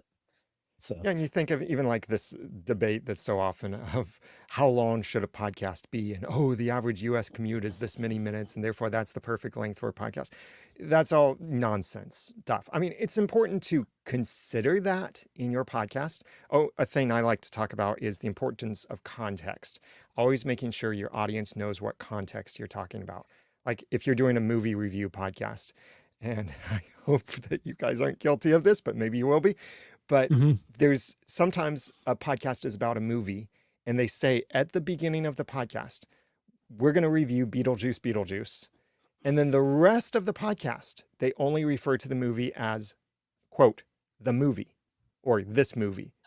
And so there might even be a point where maybe it's an hour-long podcast episode. Right. And you have that 23.4 minute commute. And so you've stopped listening. And then on your way home, you're looking forward to listening. And you hear them talking about the movie, this movie, the movie. And you're trying to remember, what movie were they talking about? I don't. I mean, yeah, you can see it maybe on the title and such. Well, especially if they talk about, they go off, they say they're going to talk about one thing and then they talk about two or three different things. And you're like, okay, I'm lost. Yeah. So that kind of context is important to keep in mind. But when it comes to like the length of the entertainment, you think about, we talked about Star Wars Episode 1 earlier. And where are you guys on that? Is it the greatest thing ever? No. At this point, it's definitely not the worst Star Wars ever. On purpose, that's a different discussion. And Daniel, out of respect for you, because I hear you with the podcast numbers. I'm so old school, because I guess it's the days of my American Top 40 and what number this was and what that. This is technically my 180th episode. Actually, I have a few others, but named or numbered episodes. But since you're here, I did not number it because you don't need to say Geek Homeworld podcast episode 180. And I so desperately wanted to call it that, but I just kept it simple. So I tried to follow your advice, at least for this episode. I can't guarantee I'm going to do that on future ones. But it's kind of like, for me, it's kind of like, I totally get what you're saying, but it's like, I'm keeping track of it. And it also helps. I feel like, I guess I'm thinking old school in my old iPod Nano that, you know, or whatever, it'll show, you know, what was listed by, you know, however it lists them. I don't know. Yes. Actually, during our Digital Man Cave podcast, actually the first segment that we covered was Ed going over the numbers for movies, what number, you know, what oh, I love box office, where it was, what the box office take was, and you know, and then we go into our spiels about what we liked and disliked. I would literally, he was talking numbers, I would kind of tune out a little bit. Right. I love the numbers. I detest math. Math is a 4-letter word. And I told that the other day to my instructor, and he's like, well, I'm going to help turn that. I love what he said. I'm going to turn that 4-letter word into the word love. Oh, that's so good. I said, but I'm going to try to pass your class because I have to, and I want to. Because I have to. I mean, I love math, but we can agree to get along, me and math. So, yeah, and that ties into this idea of like the length of an episode or podcast and such. Is we don't really care how long something is unless it's boring. And then we want it over. However There's long been, it is, we want it I over. don't know if you've ever listened to Lex Friedman. His dad, I think, was an astrophysicist, and I think he might be the same thing. He wears the same like black and white suit, and he's had people from Elon Musk to people, theoretical physicists and all that. And I'm usually fascinated. He will do a show. He'll come out, he'll take his first section and that's the part that I love, that I can skip over all of his sponsors because he's quite popular. And because I want to get to the interview, and he has no set time on his show. Sometimes it's a couple hours, it's like an hour and a half, but I've known him to do like a 3-hour show, and I've listened to the whole thing throughout my day. I mean, because he's kind of monotone, but they really come up with a lot of different, between him and his guests. He really knows how to ask those questions and continue that conversation and make it so interesting. And like, if I'm listening to some Joe Rogan, and I may not agree with everything I hear, but then I'm like, I don't care if this is an hour. Sometimes, if it's Star Talk with Neil deGrasse Tyson, when he starts talking about the universe and how things work, and then he has another gentleman that's on there with him, and I don't know his name, but they bounce really well off of each other. And I can listen to him talk about like science that I don't know nothing about, and feel like I've really, ingested and learned something. And sometimes I find myself repeating some of those facts of like, oh, I know that's a cumulonimbus cloud, but the reason that cloud is doing that, and I won't even realize that I took that in my brain. But what I'm saying with all that is they have different links to their content. They're not, they're not trying to chase an algorithm that you have to do a 10-minute short. They do shorts. They split their stuff and open the shorts to service that little area of the internet or YouTube algorithm. But they don't have a set time for their show. Like if you're talking about something, Daniel, and I'm into it, sometimes 30 minutes, an hour isn't long enough for me. Sometimes it needs to be 2 hours. And I know you're not going to go 2 or 3 hours on something because you're right to the point. But sometimes I'm like, I could listen to you talk about it because you make it interesting. And so I agree with you. I don't think we keep going back and forth. What's the right time length? And you see the new thing from TubeBuddy, it'll come across our short views or shorts are in. Everybody do shorts now. Okay, now long form content's making a comeback. And I'm like, I'm just going to make the content as long as I think it needs to be. Yeah. And because I don't think you can tell a message how long it has to be. Right. It's as long as it needs to be. Yeah. I mean, look at recent movie Borderlands, the Borderlands movie from the Please Borderlands don't make game. me do that. I refuse to go watch that, and I love movies. Exactly. So you know how long that movie is? I have no clue. I've blocked it out of my mind. So you, the answer is however many minutes long it is, it's that many minutes too long, right? Exactly. I am a huge fan of the Borderlands games. A lot of people I love Borderlands because I love the zany humor of it. I'm not so much a fan of some of the other aspects, but just the zaniness of it, the art style of it, the game style, some of the random stuff, the farming. Just like the in jokes, like, and what was it? And I want to say it was Borderlands 2 when you have to go in the sewer and you have to catch these 4 guys, and they're all wearing like turtle shells on their back, and you get in their lair and there's pizza everywhere. And it's just, So like you take the Borderlands movie, which is so lowly ranked. It's been so horrible. I mean, even before it came out, a lot of us Borderlands fans knew this is going to flop. They cast the wrong people for this, and we didn't even know the story yet. But we just knew this does not look like it's going to actually be a good movie. So however long the movie is, we'll say it's an hour and a half or so, I think. Okay. Well, recently, not because of the movie, but because of the announcement of Borderlands 4 coming out, which I love their teaser trailer. I've watched that thing multiple times so far.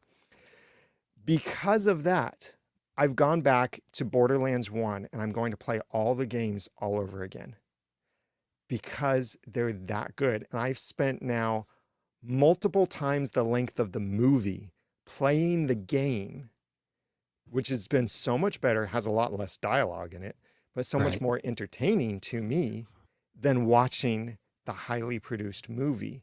And that's because of the value of the content, the experience. It's not about the length of it. That's a good point. And you know, I'd never be one to criticize people for what they like, because there's, I think, I don't know who it was I said that liked Borderland. And actually Prophet Director, he's one of our friends there. He said he never played the game, but he thought the movie was fun. And I get that. And I respect that. You know, we're not going to all like or dislike everything, but I'm not going down this road about films and Star Wars. I can feel it coming. I can feel that little itch. And what, you know, it all started with The Last Jedi, and, you know, do it. No, I won't. But all I'll say is, you know, I find myself saying it's all about the story. It's the story. It's the content. That's the meat and the bones. You know, the effects might be great. The sound may be wonderful. Everything else, you know, but I'm sure the catering was great on set. but if they mess with the story, then I've got a problem. That's the writer in me. That's, you know, get the story right. And so it's like Beetlejuice. I hope I danced around that without ruining Ray's thing. He may enjoy it, but me and my wife saw it the other day. I didn't really care for it. I was never a big fan of the original, but I did find parts of it funny. I did find parts of the sequel funny. Beetlejuice, not the movie, but Beetlejuice, right? I'm saying the title there. But it just, I don't think it was for me. But literally this young guy was waiting for, I guess, his girlfriend, and she comes walking by, and she had just come out the restroom, and I was waiting on my wife to come out the restroom after the movie. And she walks up to him. She goes, "We have got to go see that movie again. It was great." And I'm like, okay, they love that. And that movie was for them. That was their Borderlands or whatever. That wasn't for me. So, and you know, I feel that way about some podcasts too. Like, Serial, you know, remember when Serial invented podcasting, basically? Oh yeah. Before that's what they YouTube told invented podcasting. Well, I tried to listen to Serial, and I just couldn't do it. I listened to the first I was that 2 way seasons. too. I didn't even get that far. Yeah, because I just wanted to see, why do people love this so much? Right. And to this day, I still don't quite get. It must have been the storytelling approach, the way they told the story, and some people got wrapped up into They came there for the Fruit Loops and got something else. Yeah, it was a different kind of cereal. So, yeah. I don't know. But yeah, I get that. You know, it's funny. You know, it's like somebody can meet a person and think they're he's the funniest person, and you meet that person, maybe they're having an off day, and he was so sarcastic to me. He's a terrible person. You're like, what? You know, that reminds me. I hate being introduced to new people as Daniel has a comedy podcast, because one of the things they ask me to do is tell a joke. Okay, man, comedy man, be funny. Right. And I think every comedian hates it when people say that. Right. Because I'm the type that I prepare my content, I design my comedy, and it's more experienced comedy, not so much like a slapstick or like a get to the punchline quickly sort of thing, not like stand-up comedy, but it provides an experience of humor. And this one time, it was at a podcasting conference that someone introduced me to this guy, and he was like, "Oh, tell me your best joke." And I thought, oh no. So, okay, let's play this alone, Ed. So knock knock. Who's there? Knock knock. Who's there? Knock knock. Who's there to the third power? So now I'm going to pause for a moment just to tell you what was going through my mind while I was doing this. Is I was desperately thinking, how am I going to tell this joke? Because the first thing that came into my mind was tell a joke. Knock knock. Yeah, so, it's like, okay. So then it goes on like this. Back. Here we go to the real thing. Knock knock. Who's there? Knock knock. I'm not falling for this a second time. Well, okay, just one more Who's time. there? Who's yeah. there? Apparently someone who can't tell a joke on demand. There you go. Wait, hold on, I got a sound effect for that. I don't know if you can hear that. That's the crickets. Oh, I thought I'd get a boom. Oh, let's see. That's on here somewhere. I can't see my pen. How about that? Oh, that's close enough. You know, one of the funniest moments in yes, that one's good. There you go. One of the funniest moments in one of my podcasts was, and thankfully it was in my comedy podcast. This was not boss job. It was intentional. No, it was an accident. Oops. So I was using a soundboard app on my iPad. We talked about Boss Jock earlier, but it wasn't that app, but it was something else. But I had all of the soundboard buttons on my iPad. This was before the Rodecaster Pro was a thing. I was trying this instead of using my computer for the sound pad. And on an iPad, you can do this 4 or 5 finger thing where you put all fingers on the screen and squeeze them into the middle. And that takes you to the home screen. This was before you had the swipe up from the bottom, back when there was a home button. So you could either press the home button or you had this 4 or 5 finger pinch that would bring you back to the home screen. So I was on my iPad trying to switch to something else. And I did that. And instead of taking me to the home screen, every spot my finger touched on the screen, it activated that sound from my soundboard. Oh, that's wild. So it was a sudden explosion of 20 different sound effects going off at once in my podcast. You probably created a next hit song on the pop charts and not realized it. They could have remixed it and AI. One of today's top songs, you know, not like 20 No, I don't know any of them. I'm too old. Ohio toilet bowl.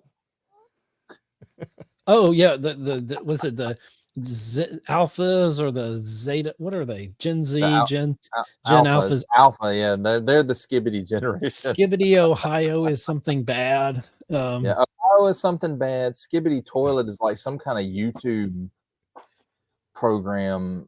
I've never seen it. I never even heard of it until I Googled it. I was like, what is this skibbity stuff? I'm like, this stuff is so funny. But then I think about, we're Gen Xers, me and Caveman. So I'm like, you know, our parents probably thought our lingo, our totally awesome and our rad was, you know, what are they doing with the English language? You know, it's funny because, like I said, I'm in a technical college up here or down here, wherever I'm at.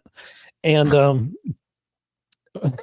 and so there's a lot of 20-something years old, and some of them my instructor was telling me, she didn't say this, but this is what I got from kind of what she was saying. She's like, they don't know how they're so much into the phone.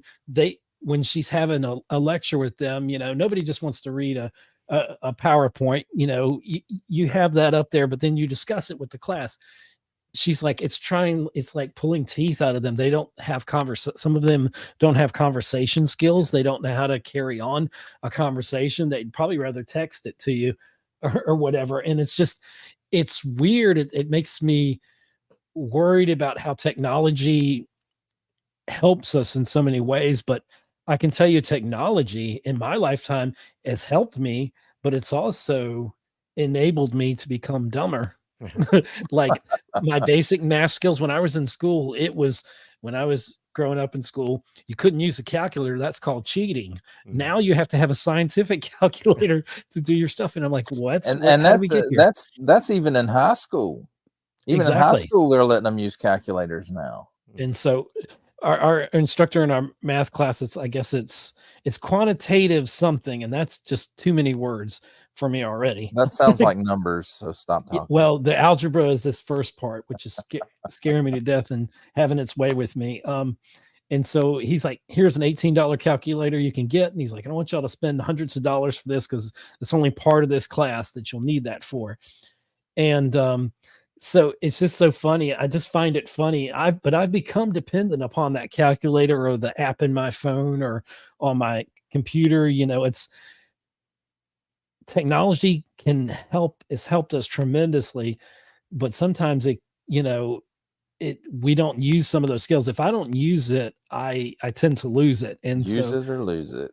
Yeah, my math skills were never great, and so no more brain surgery for me. I can't do brain surgery anymore. So no, but that's the thing is, I don't know. We treat it as a crutch, right? The way we, it's just interesting. It's just interesting how time and how technology has changed and is so rapidly changing.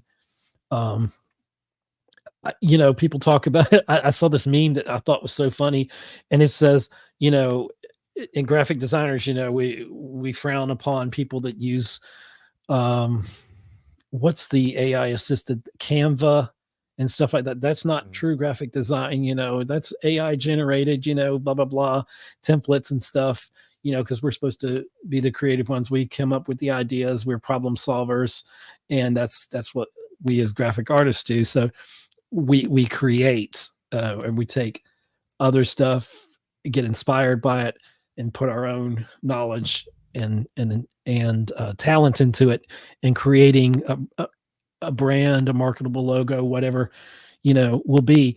And so you have these tools that help you, but then you almost where do you get to a point, like the meme said this, that there was a lady, she said, I thought AI was supposed to come along and do the hard jobs for us, but AI is not taking our jobs. It's taking our creativity. It's making the generative pictures. I want a sunset in Malibu, boom, or I want a volcano, add a volcano, and it adds a volcano to it, I mean, what are y'all's thoughts on that? I mean, I only think it's going to get, I don't want to say worse. I don't know if it's worse, but I think we just get more dependent on technology. When I think of AI, I'm always, it's Judgment Day. The Terminators are Terminator. coming. I'm a big Terminator fan, so I'm like, yes. So, I mean, no, that's terrible. I am not, I'm not for the AI doing a lot of stuff for us. I mean, as a tool to help, that's one thing, but to strictly for it to just do it for you, I don't agree with that. But yeah, I think it's like even in all technology should assist. It shouldn't. I don't think it can truly replace the ingenuity, the creativity of a human being. I don't think they'll ever get to that point. Hopefully not. Because then we maybe are truly irrelevant. If because I feel like creation is something that. And I'm not going to say I've ever written anything that I thought was great, but I think creative people at some point, they have a point where you write something or you create something, maybe a picture or something you might draw or sketch. And you're like, where did that come from? That wasn't me. You feel like you're a conduit, like Michelangelo, when he said, I think about sculpting, he said something to the effect, it was just there. He was just uncovering the sculpture, he was just chipping away at it. And so I hope we never get to a point where, I want AI and all that. I want it to assist us to make our lives better, to help us live healthier, longer, more productive lives. But I don't want it, and I would like it to cook me a nice breakfast because I don't want to, but and watch how I spin this into digital rights management. Like when Daniel's about to play Borderlands 4, and there's a and he loves the Borderlands film, and it comes to, I don't know, Netflix, and Daniel has Netflix, and then Netflix decides they don't like Borderlands and that they're going to take it off the service after Daniel's paid for to see it, because it comes out, some films will come out where you can see them early. So Daniel's bought it, or let me put it in a better aspect. Daniel, you now have a PS5, okay? Ooh. And you're playing Borderlands. So congratulations. And you go, and this has happened, I think, with a game that was out there recently, that PlayStation pulled it off of their network, and and people were outraged. They're like, well, I bought that. And we're getting into the that wasn't just games. That was a whole content of media. Yeah, on the PlayStation. It was like I want to say it was Discovery Channel content. It was you're right. Big one. There was some other stuff involved in that too. And but I think Discovery was the big one. And so we get to a point where and I'm treading on thin water here because I don't want to have this discussion. I don't want this discussion to go the way you think it's going to go. I just want to tiptoe around it and talk in general aspects because I'm steering the conversation that way. But if someone deems a film as offensive, now the only thing I can think of off the top of my head is Song of the South. And that used to be something we probably most of us grew up with. And I don't think you can buy that. I think Disney pulled it from their vault, right. But let's say, as an example, they want to pull content, something that was maybe acceptable. An example I can think in music is Baby It's Cold Outside, a song written by one of my dad's cousin, Johnny Mercer, back in the day, or sang by him at least. He helped popularize it, but it became some Christmases ago a questionable song. And so radio stations couldn't play it. Not that people really listen to terrestrial radio that much anymore. They're mostly streaming stuff, but still, the idea is if they decide a movie, a song is not appropriate or it's offensive in some way to some group, then even though you've bought that song, you own it digitally, they can take it off of their service, off of their platform. It's almost like deplatforming somebody, but deplatforming that item. And then you can't get it anywhere. I think that's why vinyl's coming back. I think that's why I saw the other day that CDs are coming back. And I'm like, thank God I didn't get rid of mine. But, one day, we're getting into the Internet of Things, as they call it. And I've heard the terminology that you'll not own anything and you'll like it. And I'm not comfortable with that, because if I buy something, I bought the license or whatever to use it or whatever. I should have it on demand anytime I choose to listen to it, watch it, whatever it is, that piece of content. And I worry when too little people own the content, then they can dictate our access to it. And I don't like that. That's why I'm thinking having a physical CD, having the DVD or the Blu-ray or whatever, having that versus streaming, there's still a little bit different. It's not the same.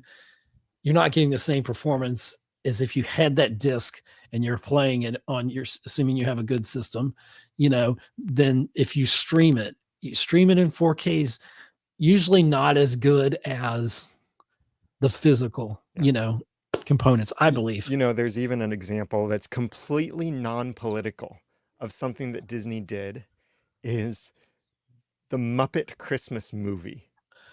Muppet Christmas movie. They edited that for the DVD version and for the version that's on Disney Plus. There's this section during Scrooge's flashback where it's a sad moment in the Muppets Christmas Carol.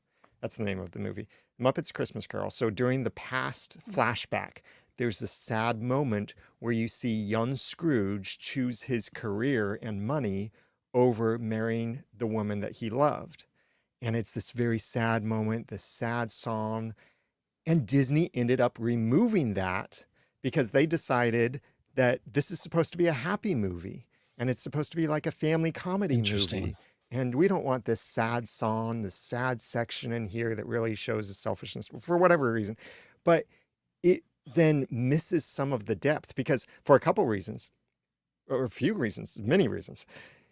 One is you see the development of Scrooge from where he was, the selfish, greedy person that he became at a young age to where he is now, and then his redemption arc. So you get that nice redemption arc. You're missing so much of that if you don't actually get to see where he came from.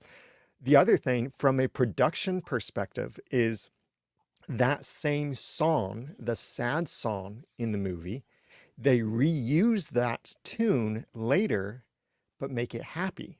They change the lyrics. They make it more upbeat, but it's the same melody.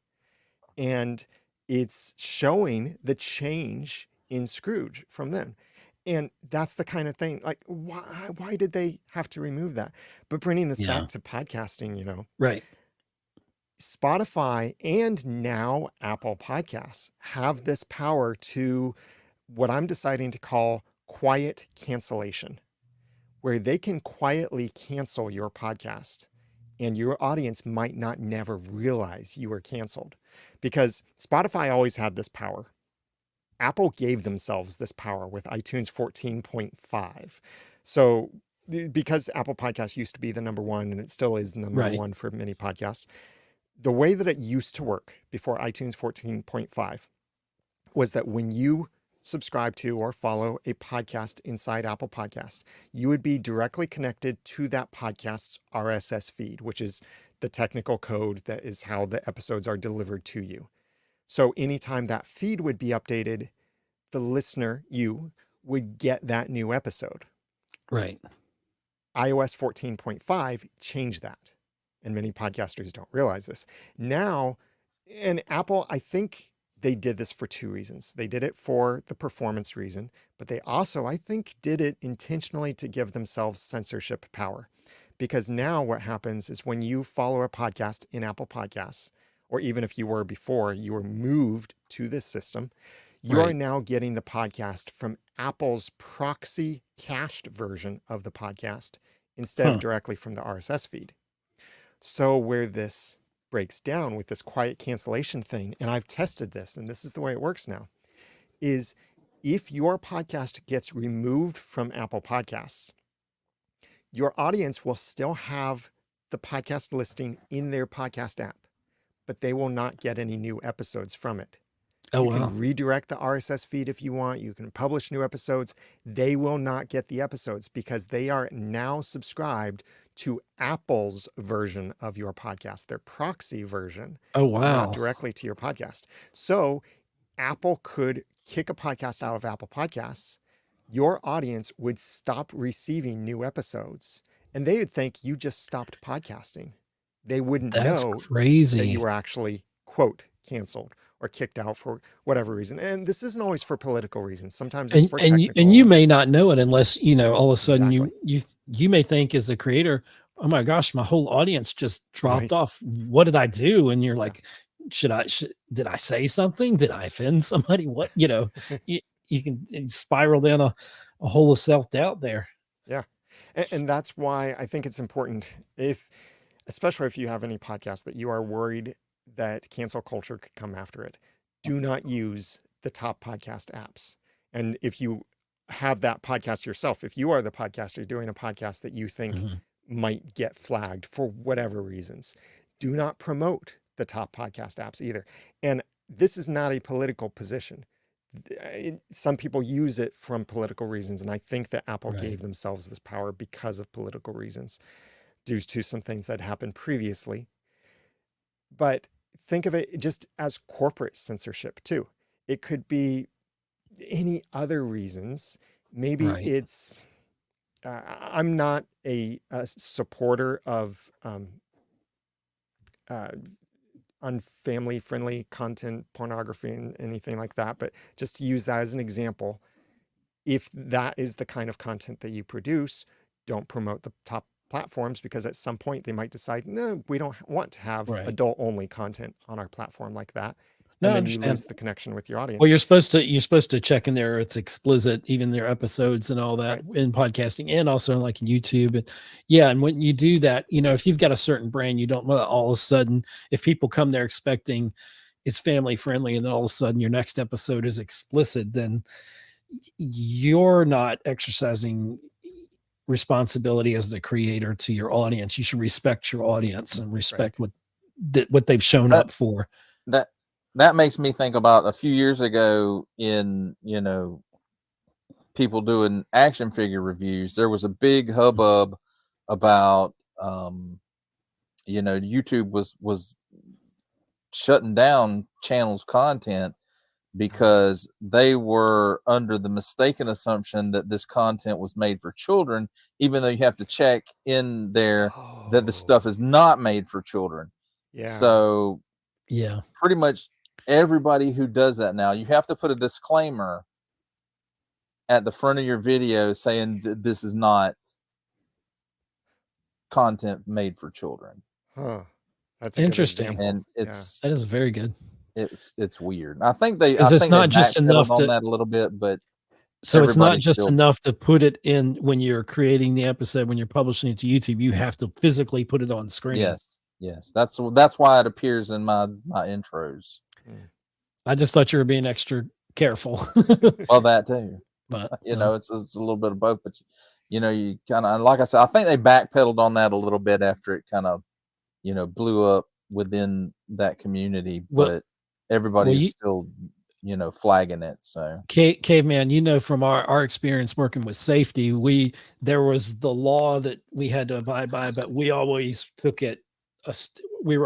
Policy always exceeded what the law required. Yes. Just to keep you, because to policy, give you that buffer. Yeah. Policy in one state. Right. Well, law. Okay. Law. When the company we work for, Walmart, when it makes company policy, it has to make it according to the laws of every single state that they're servicing. Federal and state laws. So all 50 states. Right. So they have to take that into consideration when they're making policy. So in some areas, it might seem like it's overkill. In some areas, it might seem like it's just the bare minimum. Well, before the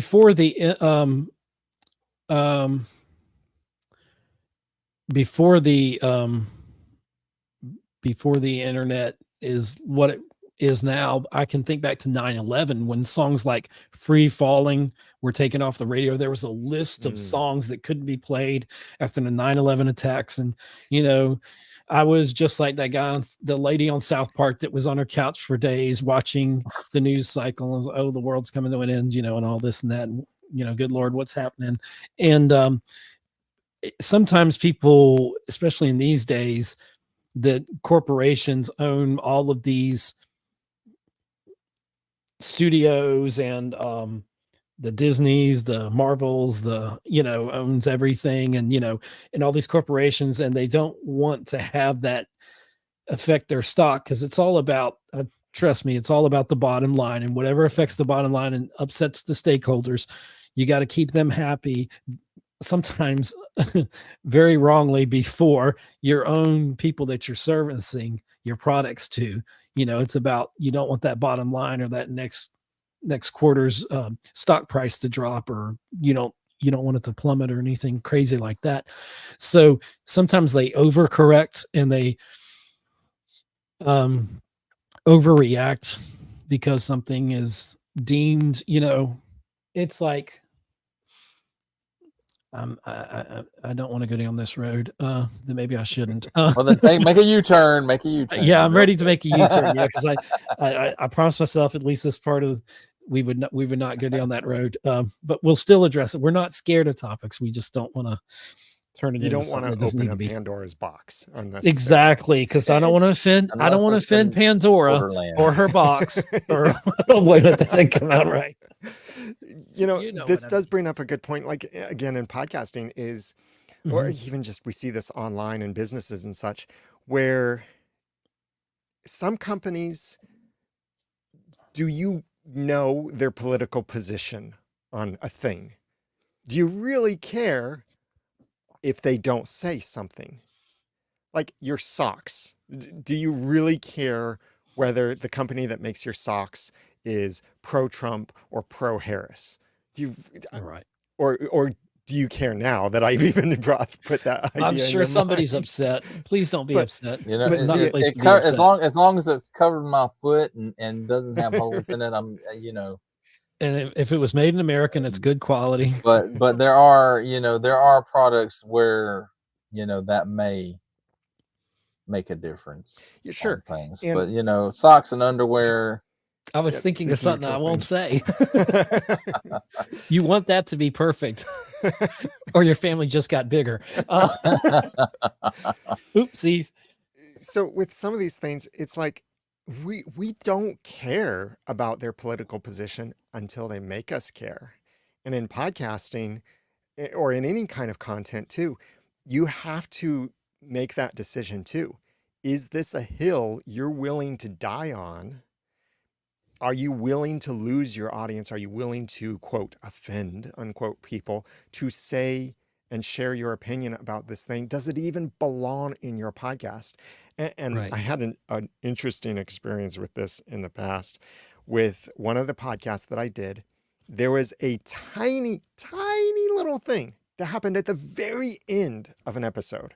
And the whole episode of this TV show that we were talking about would have been fine. This tiny little thing made no difference to the whole of the episode. And that tiny little thing, though, was rather controversial from a perspective that didn't apply to the show. So for our podcast, I made the decision, it was my call. I decided, hey, let's just not talk about it. Let's just not open the controversy. Let's just, both to respect the people involved and that have differing opinions, let's just respectfully be silent about this thing. And there's really not much to talk about anyway on it. So we chose silence. Boy, the hate I received for that was crazy. But I think part of the reason, yeah, part of the reason that I received hate was that it was a hot button issue and people were offended that I didn't talk about their hot button issue in content where it did occur. It's because we've made everything political. And we're so polarized, and we're ready to execute the person for what they believe before we even hear what it is they're going to say. And you got to wait at least for the question before you can complain about it. Yeah. Well, there's also that old saying that you're damned if you do and you're damned if you don't. And yeah. Sometimes it just doesn't matter which way you go. You're going to catch it either way. So sometimes you have to make that decision of, this just doesn't belong in my podcast. I am a firm believer we all leak our worldview. We all leak our beliefs. Whatever that is that we hold, we leak that. I mean, Ed has referred to some things already that's leaked his worldview, even though he didn't mean to. I could tell, oh yeah, okay, that's his worldview on that. That's where he believes there. But my worldview has changed. It's changed over time. I've had that discussion with friends, and I'm personally close enough to the middle that I like to think that if my table's small enough, if my table is small and I don't see enough representation of different types and voices of people, then maybe my table's too small. I like that adage, because I believe we all have a place, we all have a voice. What we have to say is important, but what we've lost is the agree to disagree and the respect for each other. And we've lost the civility, not to say there was what was the presidents that had the duel on the White House lawn.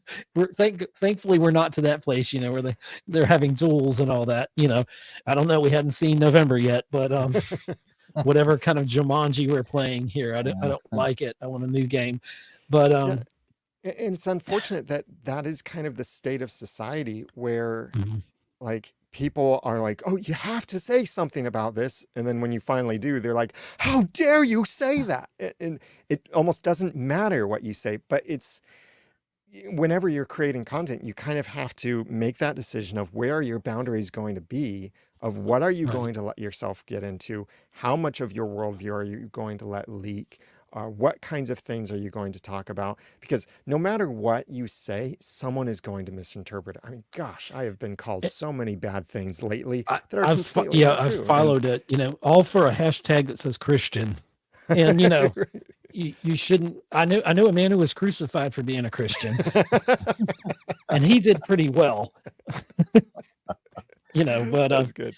It's even like when I tell people about my podcast, even family, and they don't listen, and I'm like, well, maybe you got to die first before your art can be appreciated. They're busy, but that's the thing is, I don't know, and I there are times you'd be surprised. I mean, people look at me and they think they already know what they see, but it's not always what they see. I've been called different from different types of parties that they think, oh, you're definitely that. And I'm like, you'd be surprised. I'm like, sometimes, I like what one of my favorite comedians is Chris Rock. And he said, I don't answer the question before I've heard it. And I like that. He hasn't made up his mind before he's heard the question, essentially. So that's kind of how I am. If you can show me facts that make sense, then I'll certainly consider what you're saying. I may not agree with it, but I certainly support your right to say what you feel.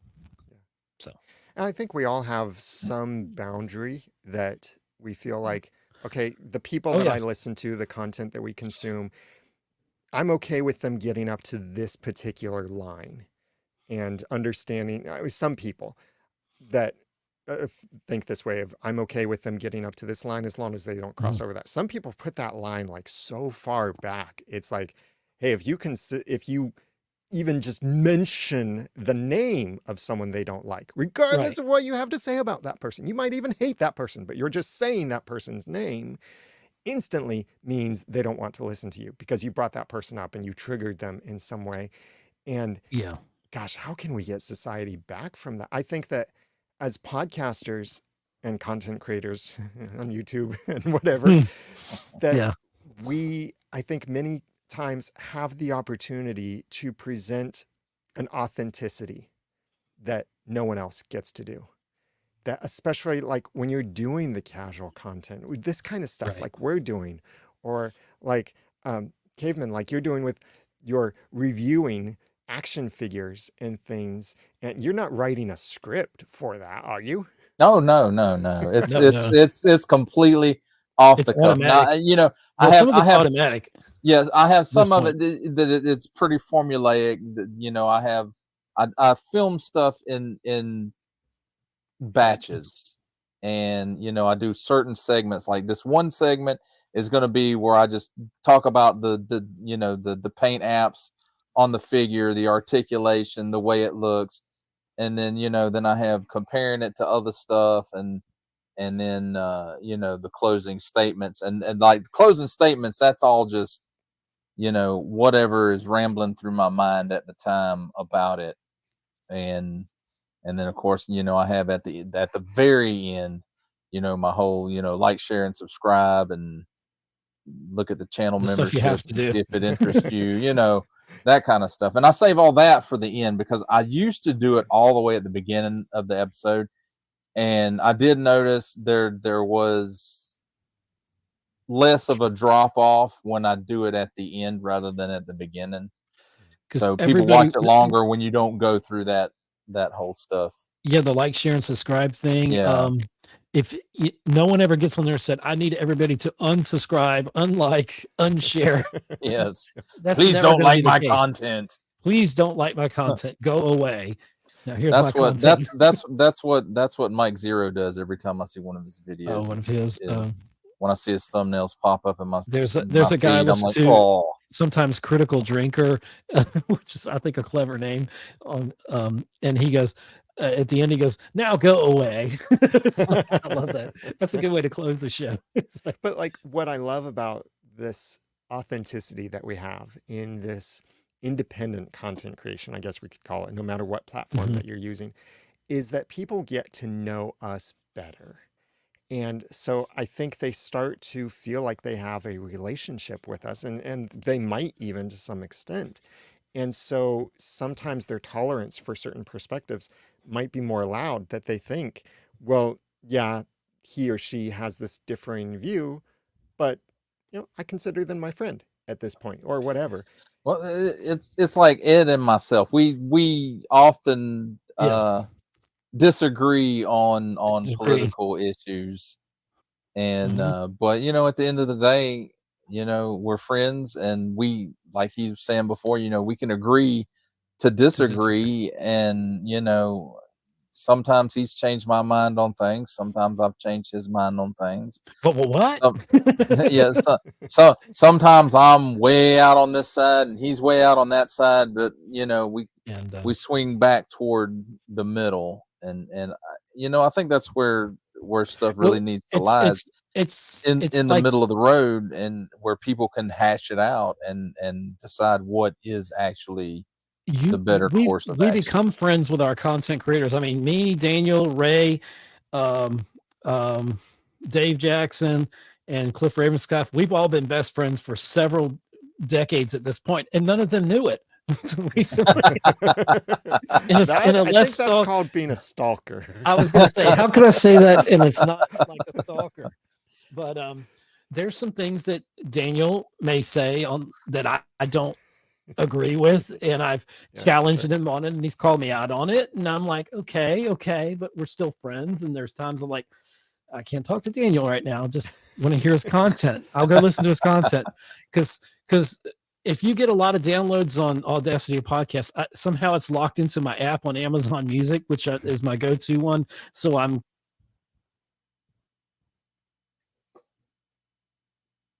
Oh, the clicking we have lost Ed. Ed. I'm not sure he can hear us anymore. Ed. He has succumbed to the static. Yes.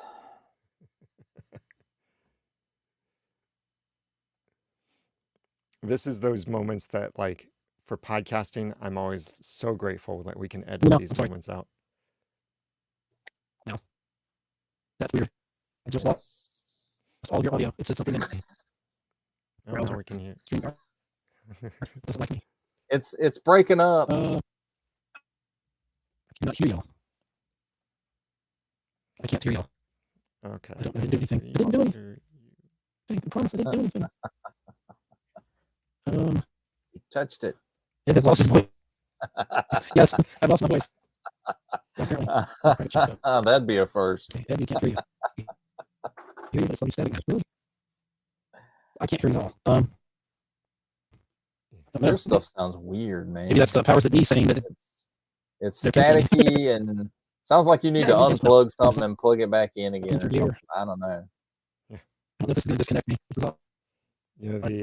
The funny thing about what's happening is that it's like catching snippets of his voice and then playing it super fast, right? It is. It is. Like, what does that mean? We're getting. He's been sucked into a parallel universe. He hit the. It's. We can sort of. You can hear us. I can't leave the studio. You can hear me a little bit. Seriously, something happened and I cannot hear you whatsoever. Not a word you were saying. There's a glitch in the matrix. I agree. I am a robot. Chat. There we go. I hear snippets of you at double speed. It's really rare. Let me speed up really fast. I heard something said at double speed. I can't hear you. I've lost. I can't. I hear you. Can you hear now? No. I'm gonna stop my mic. I can't. Let's see. Yeah. So for anyone wondering what I usually recommend in this situation, because the static was building over the minutes. Try that. Unplug me. Okay. So what I recommended to him is unplug and replug, especially if you're coming into a computer through a USB interface. Yeah, hold on 1 second. Just bear with me. Is that like the tried and true IT thing of turn it off and turn it back on? Yeah, but a much easier, smoother way of it. It's a weird thing that I don't know. Like it's like a caching issue or something. Give me 1 second. I think it's Audacity. The USB. Give me 1 second. Audacity froze. So I'm exporting that. So I don't. Is the audio back up? Which I have a Loadcaster Pro. These are technical difficulties. Right, yes, there's always technical difficulties. This down. Yes. I did save that. All right. Let's see comments. Try to unplug and replug. Okay. Unplugged.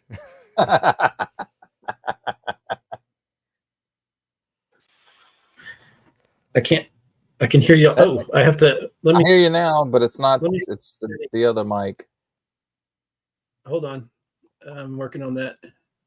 Accessing. Please stand by. Your call is important to us. It will be answered in the order it was received. Okay, speakers. Okay, it's not. It's not recognizing the Rodecaster Pro. Why? You evil thing. Okay, settings. This never happens. It's Windows 11. Well, we're 2.5 hours into this. Recording settings are disabled while live. Really? Really? This has never happened. All right, test. Oh, sorry. That was... Okay, I've lost Rodecaster Pro. No. All right, that's still recording though. Okay, let me try again. Oh, this is embarrassing. All right, Rodecaster Pro is running. Sound settings, sound speeds. Okay, now I need audio. We're gonna plug you back in. See, usually, Daniel, this all happens beforehand. Before we start, and then the show starts like 30 minutes late. Right, I've been there. We were talking about all that hardware setup before. I think the first time I was going to try to record a podcast in front of a live audience, I had all my mixer and all of this gear with me, and it took way too long to set up. I thought I could set it up in 15 minutes. No. And then I wanted to live stream while I was recording in front of this live audience as well. So live stream from this conference center. And in that moment, my website went down because the hosting provider had some major network issue. Oh no. This was back in 07 or 08, I think. And it was just a nightmare that here I'm trying to diagnose this problem, all of this, and started really late. Or like at the first podcast movement, I regret like getting so distracted by it. Something was not working with the projector. Like I designed my slides in 16:9 widescreen ratio, and it was being cut off by the projector. I was doing all this stuff. Like, I know how to do a presentation. I know how to work with presentation stuff. Why wasn't it working? And I could not figure it out. Like, I did the stuff that I should never have to do to try to make it work, and it still wasn't working. And then someone in the audience realized, oh, the projector was just too close to the screen.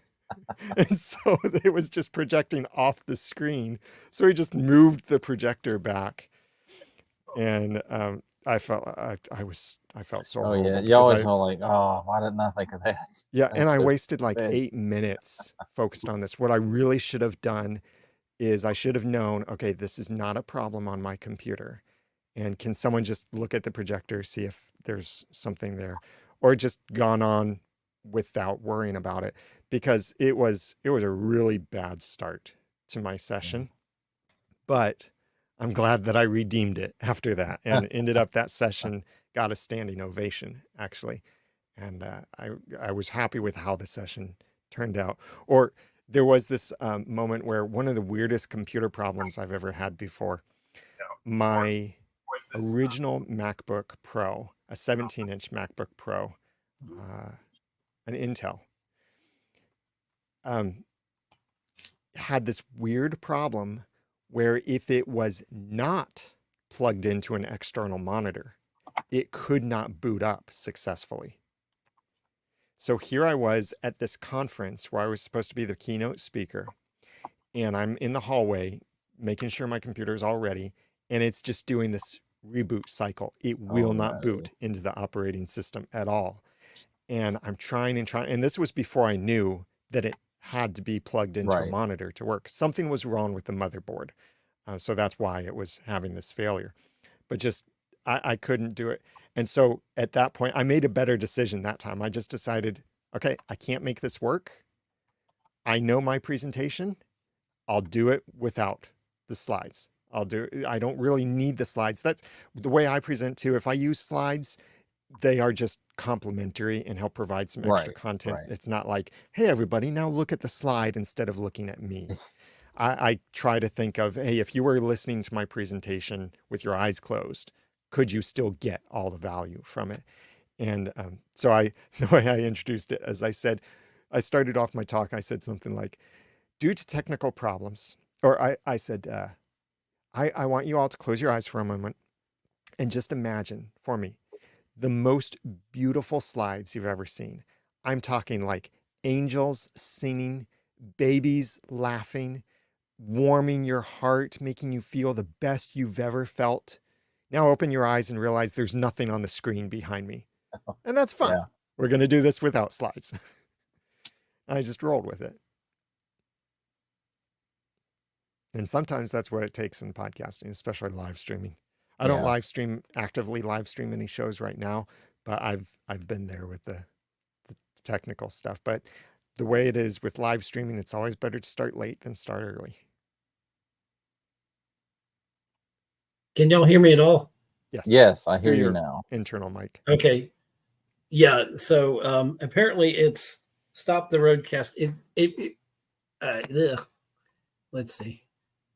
Could it be like an overheating problem? No, the Rodecaster Pro is fine, but the USB, how it runs into the Rodecaster Pro, it's not recording that channel. I literally can record it off of my microphone here, so it's getting that. And I think you're actually getting the sound from the internal speakers here, because it will not let me switch while recording, while live streaming. It will not let me change my audio settings. Oh, interesting. It let me change mine. Because I go to audio, and the only thing that shows up is my default microphone array, communications microphone array, whatever microphone array is, is there. And then because my Rodecaster Pro, it's not recognizing the Rodecaster Pro. I can't get it to. I love this. This is just, this is like, I don't know why it won't. Maybe I'll turn off the Rodecaster Pro. I did that though. I already rebooted the Rodecaster Pro, and it's still not recognizing it through the laptop for the connection there. Why? Well, then how about this? Let's get the final stuff in and go ahead and we're already over 2.5. We're already a little over what I agreed to and or what Daniel agreed to. So yeah, I'm not I got the majority of it, so I am so embarrassed and happy at the same time. So anyway, hopefully everybody can hear me on YouTube. It's still going out. I'm going to start another stream after this, and that's going to be the open stream that I was going to do. So, anybody can come in and all that fun, assuming I can get this to work. But I want to thank you, Daniel, for being here. Daniel J. Lewis, boom, boom, boom. There's some more comments there. Wait a minute, banners. I got to look for the banners. That's what I love about StreamYard is the different banners I can do. And I can say, you are not there. I want to thank, where is it? Ray Ortega from the Podcasters Roundtable, our sound engineer influencer, as I call him, for being part of this, for popping in. I do appreciate it, Ray, so much. Let me know when the next Podcasters Roundtable is, hint, hint. And we have our main guest here, along with Digital Caveman, by the way, who's here. Oh, you lost your things at the bottom. You don't have your things that say who you are. That's because you got a comment up. Oh, thank you. Put the Sorry. comment down. They'll come back. It's live. Somebody said, "Why do you do stuff live?" I thought it was Memorex. We'll do it live. We'll do it live. Not anymore. Never again. Not gonna find that doggone comment I pinned. Where is it? Hide current comment. There you go. That works. All right, there you are. So I'm not doing a great outro here. Let's see. There we are. Okay, there you are. Daniel J. Lewis. Okay, that's the crawl. Audacity to podcast, a Hall of Fame podcaster. Did you want to talk real quick about that? We didn't get to touch on that. What is it like to be a Hall of Fame podcaster? It was really encouraging because it came after I've been through some dark stuff, some really challenging stuff in my life. We've all been through Disney buying Star Wars. Yeah, we've all had the Disney in our lives, buying our childhood dreams and ruining them. Yeah. But yeah, I've been through some hard stuff personally, and then on top of that, some professional hard stuff later. And so for the Hall of Fame stuff to come up was just really encouraging because for me, it reaffirmed, like, there's that, the SNL sketch. I don't even remember who acted in it, but he's like, and gosh darn it, people like me. Oh. And like to kind of realize that, yes, people do still value my contributions.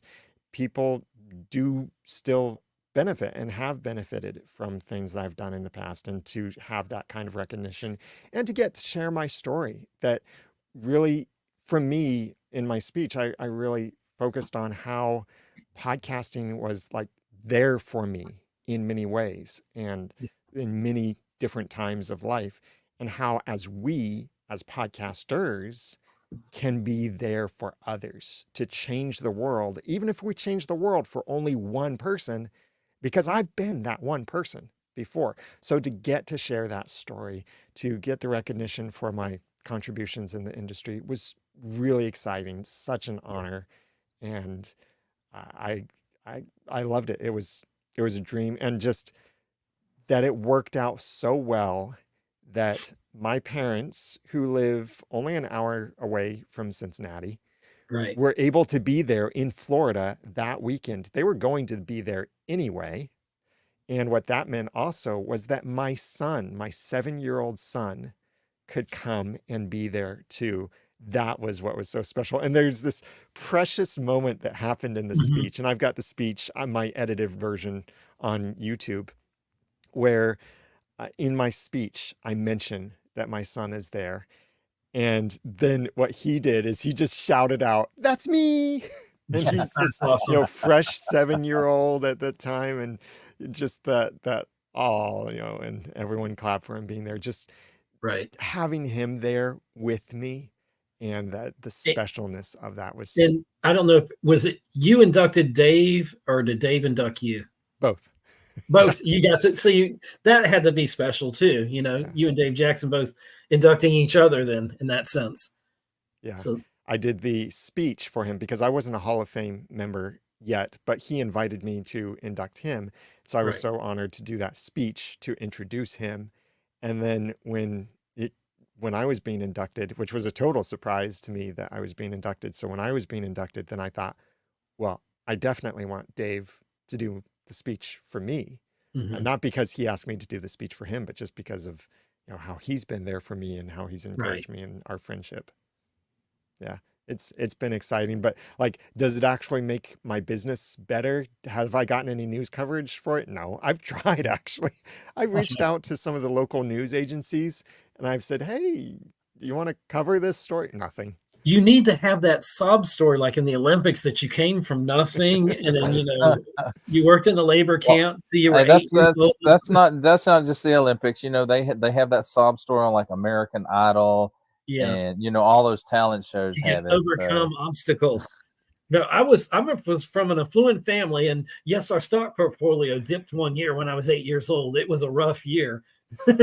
I can say I went from a pantyhose pop filter to where I am today, and you can too. That's right. That sounds like a great infomercial right there. Don't let your lack of pantyhose keep you from your dreams. I don't know. Well, that's great. I think things come along and people come along exactly like Gandalf says, a wizard is never late. He's never early. Arrives exactly when he's supposed to. And I think that's how God works. He kind of puts people and things in your life when you most need them. And, we want things on our time. And, I want to be a successful podcaster. Well, what is successful? Is it, being an influencer and having the cars and everything and $10 million worth of debt? Or is it being debt free and just, living a good life and being good to others? It's how you determine what that worth is. And I'm glad that you got that moment. And thankfully you were alive to see it. Like most artists don't get that. Thankfully, or they're 80 years old or 108. And they're like, I remember back in the old days and we did it this way. This year for the Rock and Roll Hall of Fame, we're going to induct 12 dead artists. Exactly. Too bad they can't be here to enjoy it. Yeah. But awesome. Well, let's see. What else? Well, that's it. I guess we're going to end this because this is almost 3 hours. And thank you for being here, Daniel. It means the world. I didn't think anybody'd show up because that's always my fear. And I'm glad you did. And I may not be big in the podcasting world or an influencer in any way, but it just made my day. So I appreciate that a lot. Big congratulations for Thank sticking you. it through for 10 years. Yes. And, episode after episode, or just one thing technically, I guess if we're being technical, I was looking at it. I did start the podcast 10 years ago, but I think right around after I started it, and may have been before or sometime before I put out my first official episode, because I had like some teasers for it coming. I can't remember, and as I forgive myself for can't remember if it was my mother or my father, but one of them took ill or passed away during that time of starting the podcast. And so it was almost a year before I got it up and going, an actual podcast, an official episode. I had kind of preliminary promo episodes and but it was weird in the timing of it. But, that's why I think, we do things in our time frame, but the good Lord has things destined when they're going to appear in your life and when things are going to become something. And so it's just that's an interesting fact. Anyway, so I don't know how to end it. That's what Caveman will say. I just want to go on forever. I never want to push the end button, but I guess we have to. But thank you everybody in the chat who showed up. I like what Prophet Director says. We'll end it on that. I determine my success by how happy I am. That's a good enough metric for me. Thank you once again, Daniel. People can reach you at the Audacity to podcast on their favorite podcast app of choice. In your favorite podcast app. Yes. And they can also, also at the Audacity to podcast.com. They can, if they want to hire you or whatever they want to do with you. If they want to learn about Podgagement, I said it properly. They can find all that information there. So I'll shut up and Caveman, thank you for being here. So for everybody who's watching, I'm going to end this stream, try to set up a new stream, and we're going to come back with the Anything Goes podcast, continuing our celebration. But this is going to end our portion with Daniel here and Ray Ortega, who showed up. And Dave, I wish you could have made it. I hope your concert went well and all that. So anyway, I guess I'm going to say bye. I'm going to play the outro because I have to. And it's the same intro as the outro, so I've got to work on it. But thank you guys. Goodbye and bye. Welcome to the Geek Homeworld podcast. I'm your host, Ed, aka the Savage Tech Man. We talk film, TV, and tech, all from a geek perspective. You can find us on X, Instagram, Facebook, and you can subscribe and follow on YouTube at Geek Homeworld. Don't forget to subscribe wherever you get your podcasts. Be a part of the Geek Homeworld. End stream.